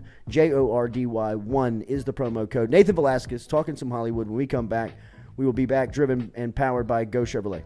Can't get in touch, just call Ron. He has a direct link to the doctor. You up? 2 a.m.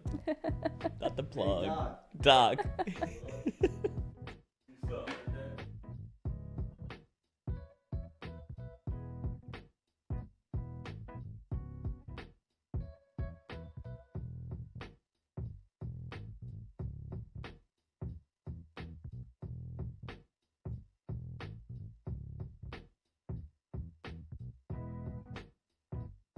Southern Eye Centers, where their passion is caring for eyes. It's what they do. They've been doing it for 40 years. They've been offering the capital region a friendly, helpful environment with the highest level of personal care to manage your eye health and vision needs. Stop in and see their brand new office on Jefferson Highway today, where you can find them at 6859 Jefferson Highway. They also are the daily poll sponsor on the Culotta Show. And remember, if you go into Southern Eye Center of Baton Rouge and you mention the Jordy Culotta Show, you will receive 25% off of their fantastic sunglasses selection over at Southern Eye Center. Check out Dr. Ann Shaw and Southern Eye Center, the daily poll sponsor of the Jordy Culotta Show.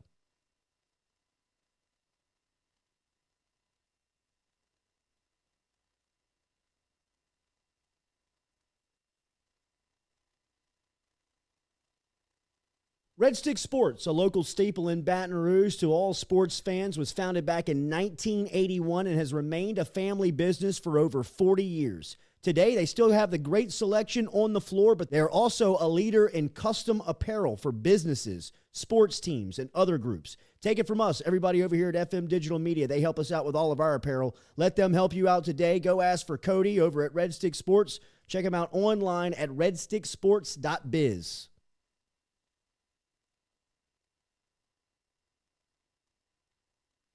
All right, personal testimony from my trip over to Johnson and Spillers. Shout out to my friend Dr. Chad Spillers for taking care of me, man. I had to have my front tooth, a tooth implanted on my front tooth, and it was a hell of an ordeal. But Dr. Spillers and the crew from Johnson and Spillers made it as easy and seamless as possible to work with and have taken the final product, and it is absolutely beautiful. Learn more online at johnsonspillers.com. Whether you're looking for Botox or you need help in any type of dentistry, whether it is dentures, night guards, if you're looking for Invisalign, if you're interested in implant dentistry like I got, you can get in touch with Johnson Spillers. Online, johnsonspillers.com. 2 locations, one in Gonzales, one in Baton Rouge. Easiest way to get them, online at johnsonspillers.com. The Jordy Culotta Show is brought to you by A-Bears Lawn Maintenance. Commercial or residential, A-Bears Lawn Maintenance is ready to work. A-Bears can tackle all your homeowners association requirements. Call Blake at 225-485-8022.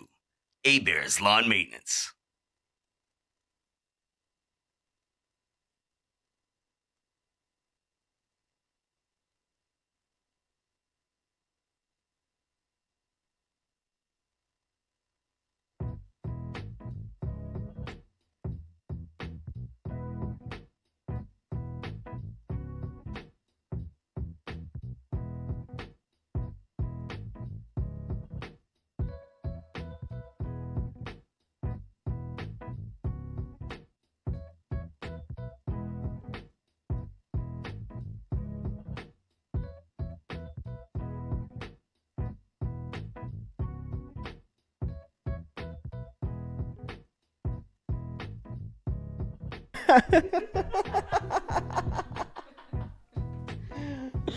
This is when it's a good 6 show. or 8. we're live. All right, welcome back here to the Jordy Culotta Show, driven and powered by Go Chevrolet. We missed our guy last week, Nathan Velasquez, the 5-Minute Critic. Of course, you can keep up with all of his stuff over at 5-Minute Critic. Just search him on YouTube, all social media. But every Friday you can catch him here on the Jordy Culotta Show. Seems like it is sunshine starting to come out here in South Louisiana. Beautiful time of the year, Nate. Springtime. How we feeling up in the Northeast? Looking a little bit cloudy for the weekend, although it's been nice the last few days. Right now, I'm just working on those Cinco de Mayo margaritas, just trying to get back right and straight. Look a little hazy. Yeah. Look a little hazy this morning. How was the celebration? It's good. It's good. Hey, if you're ever on the Upper East Side, Phil Hughes, awesome bar. They got pool down there. It's a good time. It's a good time. Nate, are you captivated by this Johnny Depp Amber Heard trial like the rest of America? It's weird because there's so much of it. Like these live streams that they do, it's like 7 or 8 hours a day. Like I don't know who has the time to be watching it. You click on one of them and the chat is just like you can't see anything that anyone is saying because everyone is watching this thing. I mean, the clips are wild. I don't think anyone actually knows who to believe in this case. I think everyone just likes the dumpster fire. You got the shitting the bed. You got the vodka bottle. Yes. You got exactly. It's I don't know. We'll see where it goes with this and the Will Smith stuff that went on last month. I know most people never thought that, celebrities were worth all that much when it comes to actual substance stuff, but man, celebrities are having a rough go. Like they just they're on fire right now. It's not going well. So, Nate, from the inner workings of Hollywood, did Johnny Depp see? I mean, as he's claiming in court, was it this that made his career kind of fall off, or was he on a slide that you recall before even Amber Heard? Where is this just as far as the movies are concerned? All of this would have been going around like the 2012, 2013, 2014 time. So that was whenever, I mean, he was doing the Pirates films and they were making a ton of money.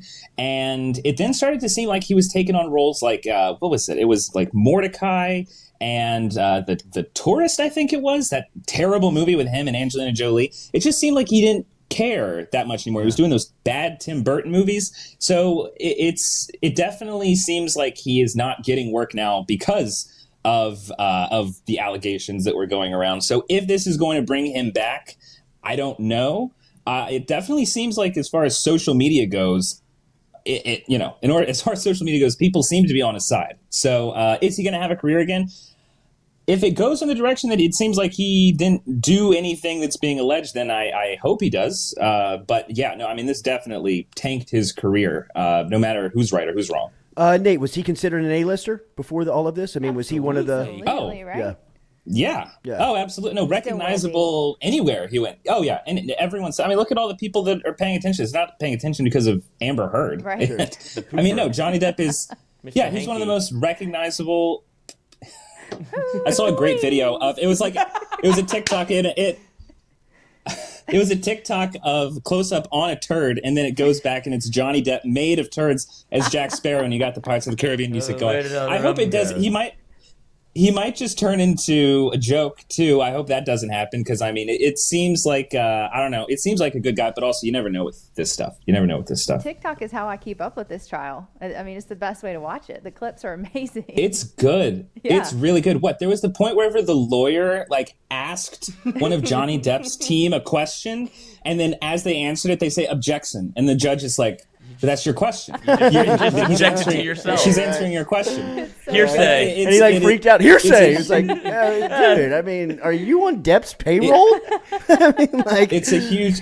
It's so yeah, good. It's a huge mess. It is a huge... Oh, it's incredibly entertaining, and it makes you feel like trash because it's like, oh, look at this. These people's lives are over, it seems, and it's one of the most entertaining things of the year. Yeah. Why is it being so public? Like, I don't understand it happens with celebrities, but I know they have closed courts. But I don't know if you know the answer to this, but why is this being broadcast around the world? It's like, it seems like an open audition for Johnny Depp because he's absolutely holding court in court where people are laughing at his responses. Is this like a kind of maybe a public play to get him back in the spotlight? I mean, people have their own, dark corner of the internet theories of why it is that this is so public. But I mean, for Johnny Depp, he lost a trial in England, and I'm pretty sure those are closed. Pretty much saying like, okay, she or I guess a publishing a magazine defamed you, called you a wife beater, I think, and then he lost that case. So terrible PR. And then now here he wants everyone to see his story, all 27 hours of it. So we have all 27 hours of it now. Yeah, I mean, it is probably an audition tape for him. Nathan, did Alec Baldwin get caught lying? Yes. Yeah, he did. He did get caught lying. The investigation released video. So pretty much before the shot happened, the camera that obviously was filming him was recording, and it didn't catch what actually happened in the moment. But what it did catch was that he pulls out the gun and he puts his finger on the trigger.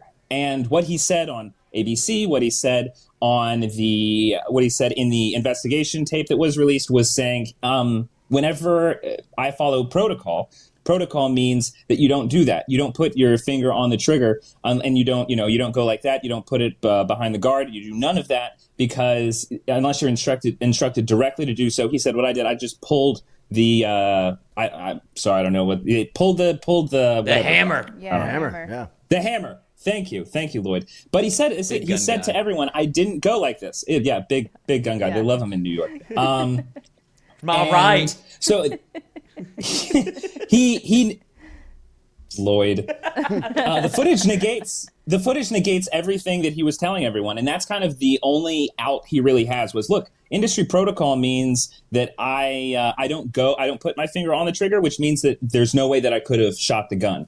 And all he needs to get is one expert that says, not everyone does that. George Clooney said he doesn't do that, but Alec Baldwin has done that. I can find you a few people. Now to have video being like, well, you did do that, so that's kind of out the window. So what's going on? Like, did you pull the trigger? It just, all of that doubt is now there. And obviously still, the fact that they released so much footage, I think does now mean that there's probably something that's going to go on with him. And they said criminal charges are on the table for everyone. Wow. How about at Dave Chappelle's show earlier this week? What do you expect the charges to be of a fan that rushed the stage? I saw the physical shakeout from him. I mean, somebody snapped his arm in half from Chappelle's security team. But what do you think? What do you think shakes out from this? Yeah. Well, they used him as a Rubik's Cube, it seemed like. Like, that guy was messed up. He rushed the stage with a fake gun and a knife. And it was, I didn't think at all. You had people, it came from Kathy Griffin, and no one takes her seriously. She was saying, because of the Will Smith thing, now comedians have to fear for their lives. And, everyone had a take, and that one seemed like, okay, I mean, it's Kathy Griffin. I guess we all got our attention. And we all got our takes online, and she got hers. But I was surprised that it actually happened. And they said that there's not going to be any charges for the guy. No felony charges, nothing. Like, it sounds like he's just going. Like, he's okay. So I don't know. Well, not how okay that physically. happens. I think he got his charges in the green room, is what it seemed like. Like, that was enough punishment. Yes.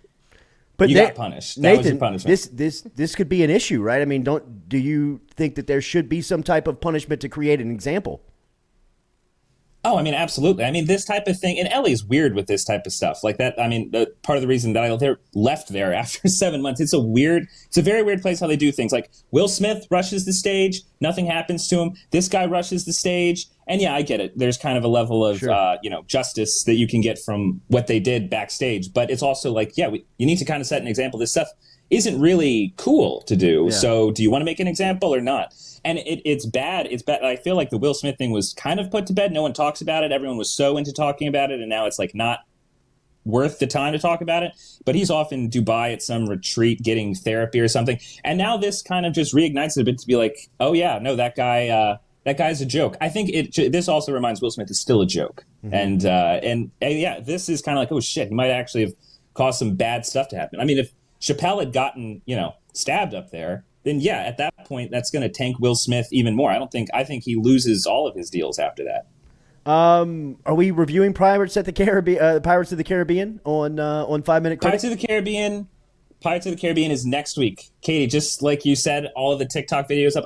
Every time I go on TikTok, it's just clips from Pirates of the Caribbean. Yeah. And yesterday I was like, I actually forgot how cool of a character Jack Sparrow was. So next week we'll break down why the character is so cool. And hey, Johnny Depp he's a weird actor, but he's a hell of an actor. He's great. Like Leaving Las Vegas is awesome. Yes. Pirates of the Caribbean is awesome. Yes. Like, oh yeah, Blow. He's awesome. What's your favorite role? What's your favorite Depp role? I don't mean to put you on the spot. My favorite Depp role.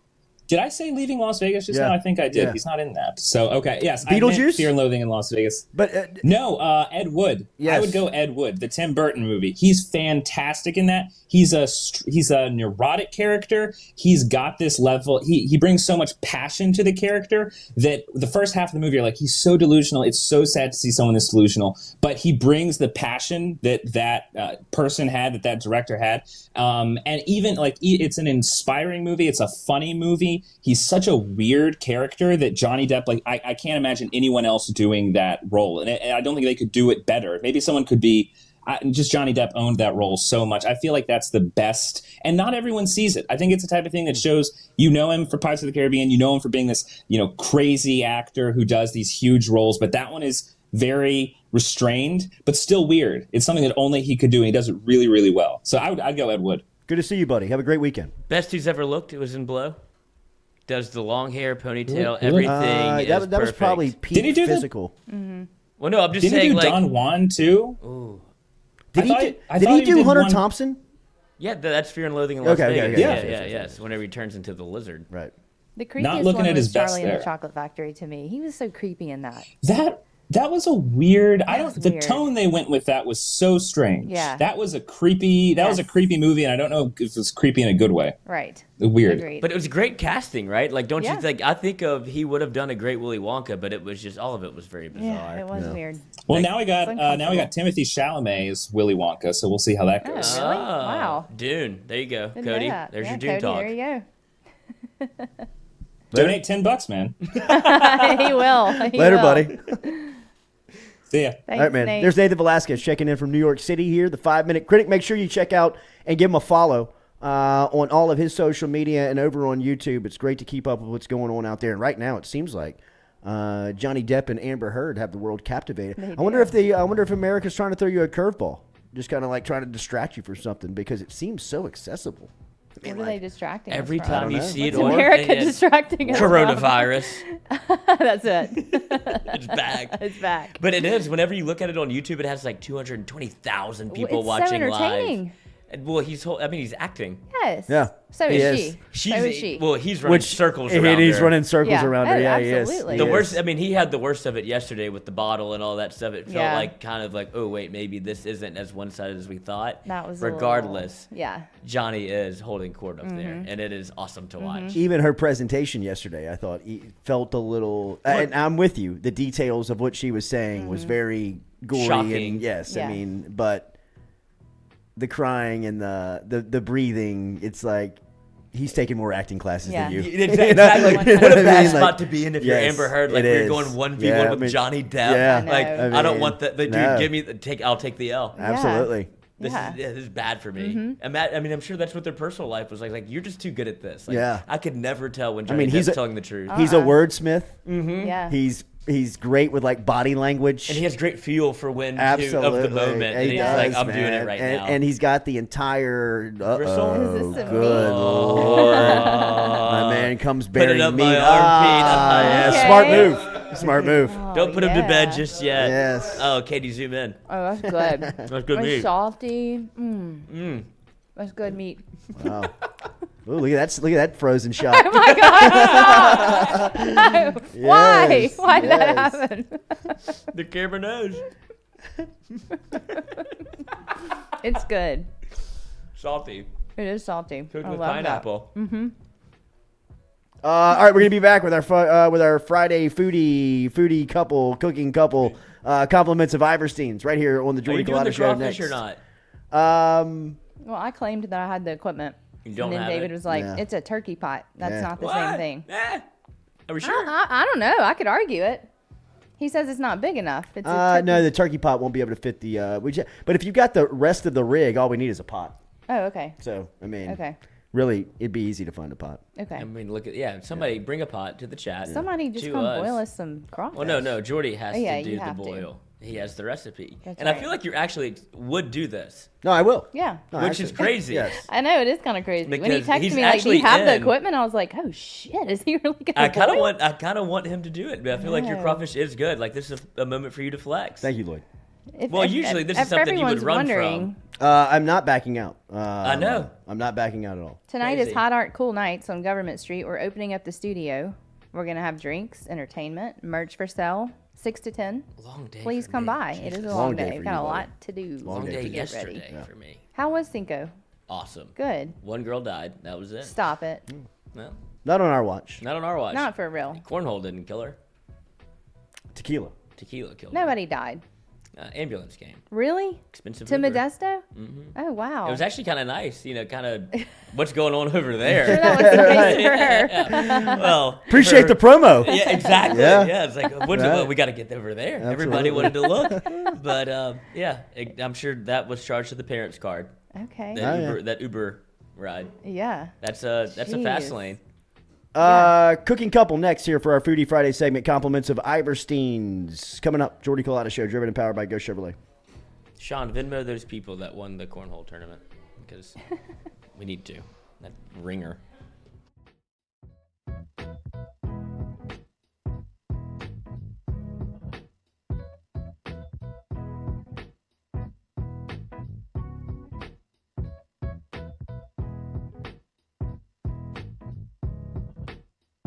Southern Eye Centers, located at 6859 Jefferson Highway right here in Baton Rouge, has been serving your eyes for over 40 years in the capital region. They offer friendly service in a helpful environment with the highest level of personal care to manage your eye health and vision needs. If you want more information, log online to southerneyecenters.com. That is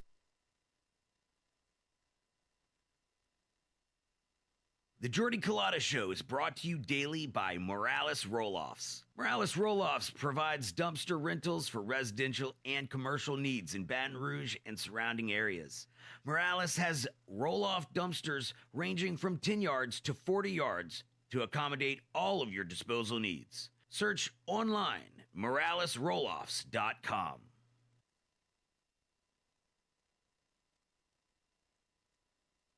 Do you have questions about your finances? Are you looking for recommendations from a skilled financial advisor? Get in touch with our friend Daniel Newman over at Edward Jones. You can find him easily by logging online and shooting him an email at daniel.newman@edwardjones.com. That is daniel.newman@edwardjones.com. Whether it is help with your 401k or just fiscal advice heading into the new season, get in touch with Daniel today. Best way to do it? Email him, daniel.newman@edwardjones.com. He's our experienced financial advisor. Let him be yours, daniel.newman@edwardjones.com.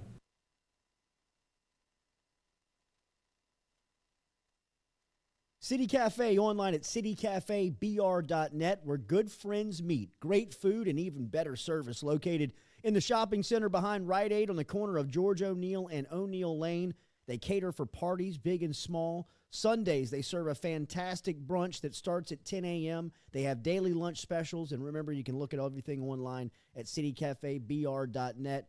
We'll give a shout-out to Squeaky Miranda, Cody Miranda, Dirk and the crew, everybody over at City Cafe for their support here at the Jordy Culotta Show. Online, citycafebr.net.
Oh, we're on. All right, welcome back here to the Jordy Culotta Show, filled with meat here on this Friday. Compliments of our friends over at Iverstein's. Ooh, as goodness gracious, man, the smells, the taste, So The good. texture, yeah. the smell, of it, the everything. taste of it. I'm gonna eat it in a minute. All of it. all of it. If you wait much longer, there might not be. All right, well, I'll tell you what. Let's do this. You want to let me have a bite of that, and you tell us about the cut room this week. The cut room was awesome this week. The cut room looked very had microphone, the Dexter microphone. had Dexter vibes. Here. It was Yeah, it a did. lot of sawing. The cut room Yes. had very much Dexter vibes. It looked like you were disposing a body, not a cow. But It was great. Ben is Great video. killing it. He loves it. We walk in. He's like, "What are we doing? Let's go cut this shit up." He did Who we look killing happy. today? He loves it. I told think him, he's like, enjoying you're it. doing such I a know. great job. That's I what's love it. terrifying is that he seems to enjoy And it. look, that's Yeah. a picture, like that smile on his face. Uh-huh. He's really He likes cutting meat. Man with a saw. I do too, y'all. It's a little bit of like a turn on being in the meat cooler and the saw and like all these. Way to lean in on it. Thank you. Don't really. stop me now. Yeah, No, might really. as well. I'm talking about for myself personally. Yeah. I'm like, I think I really like this. That's Break my Should be a bones. butcher. I sleep good tonight, Lance. that's primal. That's It's like innate. It's like, That yeah, is, I man. gotta be cutting this shit up. Wow, I'm gonna cook man, it. the It's potatoes. gonna be amazing. how about the Those potatoes? potatoes. I'm gonna let Lance talk about unbelievable. those in a Potatoes minute are 'cause kind of that's his ridiculous. I baby. won't lie. What happened to the steak? What did y'all do? Was the sauce like? So, He's gotta tell you all that So because I good. didn't do a damn so I brought thing it back except for kind of old watching. school. I say old school. I say for myself. It's my favorite thing to do. I have a big bite. All right, I'm gonna talk about the should. cut room. Hold on. Yeah, give it to her. So, I'm gonna talk to Galen. This weekend is Mother's Day, and moms yeah. want steak. I'm not the only mom that Moms wants want meat. steak. They Moms want do. meat. So we went through the list of steaks that they have, and Galen was saying that the bone-in grass-fed ribeyes are just like on point right now, and he wasn't lying. right. He was not lying. That's right. So we went through. I went to the shop with Ben, and he broke it all down. Which the video, like I said, is absolutely incredible. And he asked me how thick we wanted the steaks. I mean, we look at that Thick. inch Thick. and a Thick. quarter bone in. Thick, I'm but talking not about. too thick. Look at Reese's. it. Oh, it was so good. Yeah. I'll tell you what. Look at the like straight up, the marbling. For that to be a grass-fed steak and have that much marbling in the middle of that, right in the middle of that kind of It's eye, that phenomenal. ribeye. Yeah, it's just Look at ridiculous. that. What's the marble tell you about the meat? Fat content. If a good fat content and that cow was taken care of and wasn't stressed, you know, if it's super lean, it's the super lean is good too. But man, when you have that, you know, that's what you pay high money for when you buy Wagyu. But you getting grass fed like this with that marbling, that's just that's Like awesome. eating Noah. And that was a good lazy, relaxed cow. That's what it tells you. Ah, nice. Yeah. So yeah, it was great at Good. Iverstein, and now Lance can tell you about cooking the steak because y'all didn't do anything. I watched him. I rounded up the ingredients. So- Ta-da! The Lance seasoning- goes from the stove top to the oven, which Yeah. is Yes. Yes. And Reverse sear. learn me. In this case, it was just sear hard and then oven, and especially when you got these big bones. I don't know if y'all noticed, but I was smoking it out in there. I mean, it was fully smoked out. Reliefmed.com. Yeah, exactly. And Big bones and smoke. because I had those bones, bones facing straight up under the broiler, to make sure I got a good char on the bones and kind of make sure everything's cooked through. We have a broiler. Yeah. it needed a little love the first time I used it. Yeah, I It bet. needed to be run hot. I You bet. know. Yeah, clean it up. A Yeah, little, yeah, so man. clean. Ooh, it's doing good now. So what's the difference between grass-fed and just? Yep. That's an awesome topic of conversation. Do you want to go with it? I'll go with Go it. on a minute. Go talk. One of the best things about the difference is grass-fed is hugely better for the earth and for Soil health. the soil. the It's animal it's itself. it's a really big deal. Cows aren't meant to eat corn, No- which no. is what and soybeans, which is what we feed them. Yeah. Um, It But goes both even- ways though. It's important to look at the nuance. Even quote unquote factory farmed beef, so like Yep. the steaks that you're buying at Costco and all that stuff, those cows still live 50 to 75% of their lives on pasture before they are moved to Yeah. housing where they are grain fed. Do they know whenever they fattened up. go? Like, To the they see slaughterhouse? their buddy go and they're like, ooh, I'm I next. never saw you again. I'm sure they know. Absolutely. They're Yeah. like, You don't ah, think damn the it. animals are smart? I think that they know.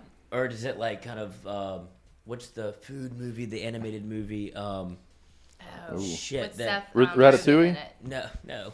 That's one. That's a good one. Sausage though. Party. Sausage Party. Oh where my they're, God. like, excited I've to never get, seen that. It's the best. I wanted to see it. I just I've haven't never seen it. Oh God, I've watched it like 3 or 4 times. You And haven't it's watched so it. it is absolutely it is hilarious. so Yes. good. But they're excited to get picked from the grocery store until they see Oh. what happens. So They I was think going- it's heaven Yeah, that they they're think they're going getting to. chosen, and Oh, it turns shit. out you are, but for not what you think. Mm. And that's what I wonder if the cows think the same thing, where it's like, oh, this is great to go. Then you get there like, Yeah. oh no. Oh shit! They're They're like, hey, I'm getting out. I'm Yeah. getting out. Nick, you're here. Like, Wait a minute. oh, No. Going down. Yeah. Yeah.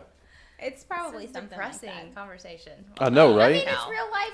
Though. I think the best thing. It's funny to me because we talk about chicken I talk versus about this beef. topic all the time. This is sort of right in our wheelhouse, and this is what, like, you bet your ass it's good is going to go real deep in this stuff. But beef is important to understand. Is any beef you choose is better than off-the-shelf chicken.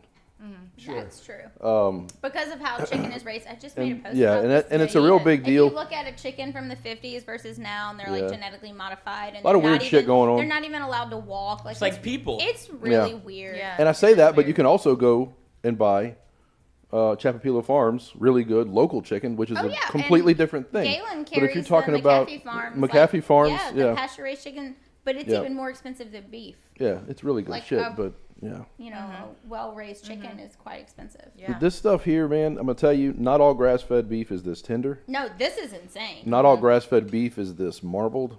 That shit is special. And this is what kind of makes Iverstein stand out, right? Yes. Absolutely.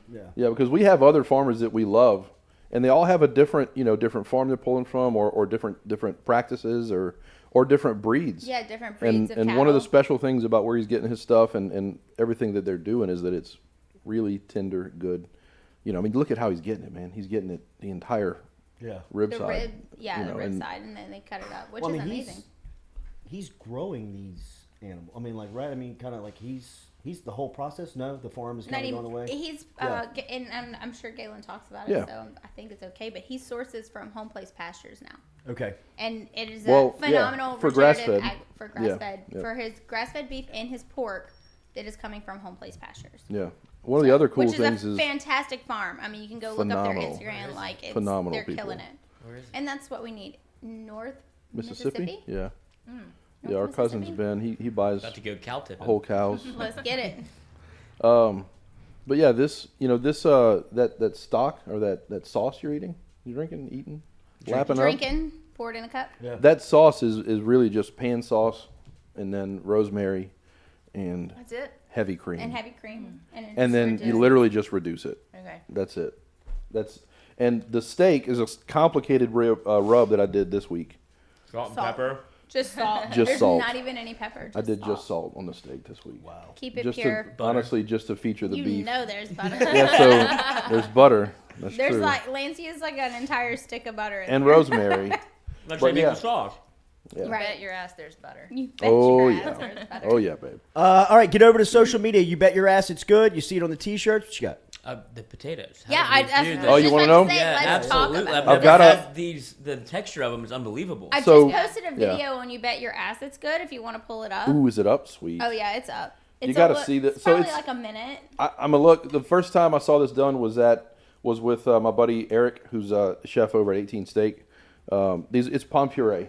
It's just pureed potatoes, and it's done all over the place, and it's super simple. Honestly, one of my favorite things about it: dice the potatoes up, big chunks, let them swim in milk and heavy cream and stock with a healthy dose of salt.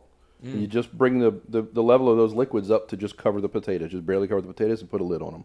Wow. That That's was it? yeah. And then you let them. That's it? It's pretty much Because it. I mean, potatoes are hard to. Well, you would master. think, but they're not. Right. That's my favorite thing. Right, Is it? right, That right. was really a simple preparation. Like there's the potatoes. It's potatoes, salt, rosemary, and then I'm gonna cover them with stock and cream. That's it. You see And that? And milk. Sorry, milk. And then I on. put the lid on them after I kind of make sure the pot, and then that's what they look like.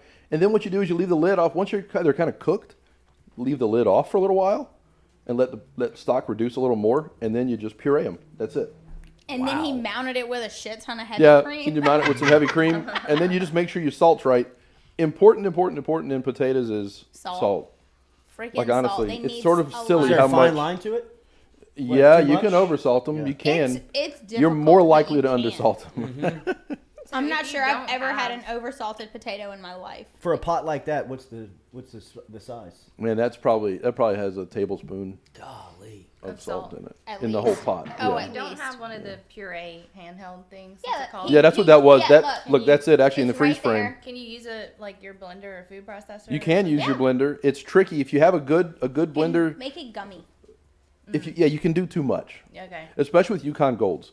If you're using a regular white potato, Idaho russets, which I don't recommend, not my favorite potatoes. Ew. But when you're using those, you don't get as gummy. Of the texture. So Yeah, that's why but he if you- switched. He did the bomb mix. I did the and bomb then he mix. stopped and finished folding in the cream with the whisk. Okay. Yeah. Just to And that's- make it not. Yeah, you could go You don't overboard, want it- and you they don't end want up. it glue. You don't glue potato. That's what happens. They end up like glue. It's funny, Okay. but that really, I'm telling y'all, no bullshit. It's really simple. It's very Yeah. simple. Recipe will be up today. Yeah, On, recipe will be up right now. No, it's not up yet, but it'll be up. Yeah, I can write that FM Yeah. FM_food, and Yeah. you bet your ass it's You good. bet your Yeah, ass it's it's on there, good. too. Yeah, for sure. Have you ever seen the boiling pot with the pot on top? That's what my dad does to keep the potato. He does a great mashed potato also. Yeah. But that's his little like trick to keep them warm, I guess. Oh, yeah. I've never understood why. Yeah, I he mean did it. that's I've what never that is that's a home version of a steam bath of a bain Yeah. marie in a Okay. yeah in a restaurant. Way I mean to, that Dad. a steam table. Pops. That's what he's That's, doing. that's how you keep everything hot in a restaurant. What are y'all cooking for Mother's Day? What are Yeah, you doing? that's what I Happy wanna early know. Mother's Cooking Day. for Mother's Day? Okay. What are you eating? What I are don't you know. requesting? Steak? I mean, I request Maybe. steak. Are you Yeah. cooking it though? No. Oh no, I mean, I I'm gonna would cook it. though. I wouldn't be upset. Me and I my don't dad are really gonna care about cook it. My dad and I are gonna and cook yeah, it probably. Right. Let's cook some steak. Yeah. Yeah. But you like to cook. I do You like love to cook. Yeah, I like to cook a lot. We fight over who's gonna cook rather I than think who we're doing has to cook. crawfish. Ooh, that what you're doing? I like Two that. two steaks, 2 crawfishes. Yeah, I love it. thought Wait, I what are asked her y'all about doing? seafood the other For your day. mom, what is she cook? You cooking? What do you? It what's wouldn't be happening over me, there? you know. It would probably be Sean or his girlfriend because There you go. they're, you know, James Beard. I feel like kitchen. you've got some skills and you're just hiding them over there. That's the best way to put it. Yes.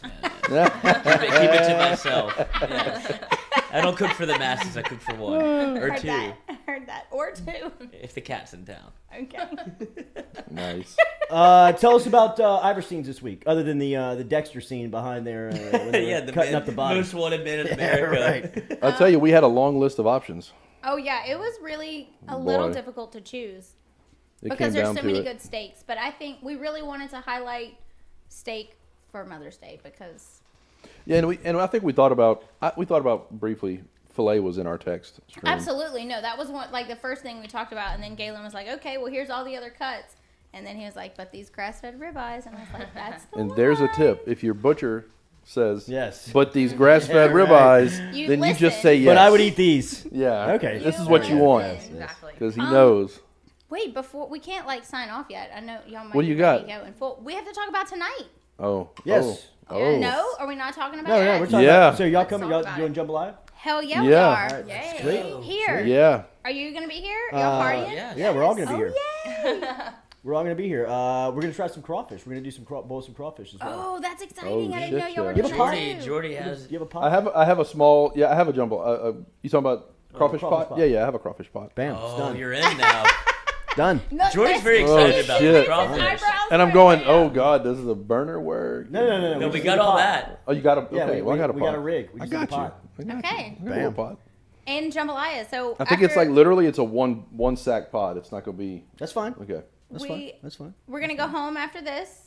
We'll recuperate, clean my kitchen. Grab your pot. I Gym took off time. today. Of course, I'm not trying to Grab go to work. My pot and my pot. In my Oh, pot. yeah. Ah. Pot and a pot and Yes. a pot. Uh-huh. All the and, pots. Lance is gonna be smoking meat today because Good you know Lord. for our Well, jambalaya, yeah, that's a we I do don't- our own stuff. So I we're don't gonna mess get around with sausage just supermarket and the pork smoked shit. shoulder, Yeah. smoke it. I buy a whole. Some We're gonna get a jasmine whole. rice. We're gonna get like an entire pork shoulder and smoke Yeah, it. yeah. And that's what goes in the Jeez, So this jambalaya. jambalaya It's tonight gonna be is fire. He's had the so jambalaya. good. Yeah, I have. It's fantastic. It's Yeah. I'm not gonna glad name you've had the names, but it's not jambalaya. your average restaurant jambalaya. It's not like it's I'm not, not gonna even name like any regular names. jambalaya. Noah used to work at the jambalaya shop. I think. I, it's okay. I said I wasn't gonna name any names. But you didn't, so Yeah, I did. All right, have a great weekend for the cooking couple. Make sure you bet your ass it's good is the social media. FM_food is where you keep up with all the recipes every week. Make sure and give them a like there. Fridays, cooking couple is here cooking us up for our Foodie Friday segment. Compliments of Iverstein's. And then this afternoon, we're here for Hot Art Cool Nights. We'll have jambalaya. yeah. We'll have some crawfish. Uncle we'll be Earl. around. get some jambalaya. Uncle for Earl's sure. for the watch party with Mikey Matuk and Mic'd Up. It's a busy day over here at FM Digital Media. Make sure you're liking, sharing, keeping all the content, sharing all the content, interacting with us. We appreciate that very much. Have a great Friday. We'll see you tonight, hopefully. Oh, if yeah. not, we'll see you at Uncle Earl's. Sunday Clout Demons. Make sure and check that out. And then we're back with you on Monday morning, 7 a.m. Have a great weekend. Compliments to Go Chevrolet.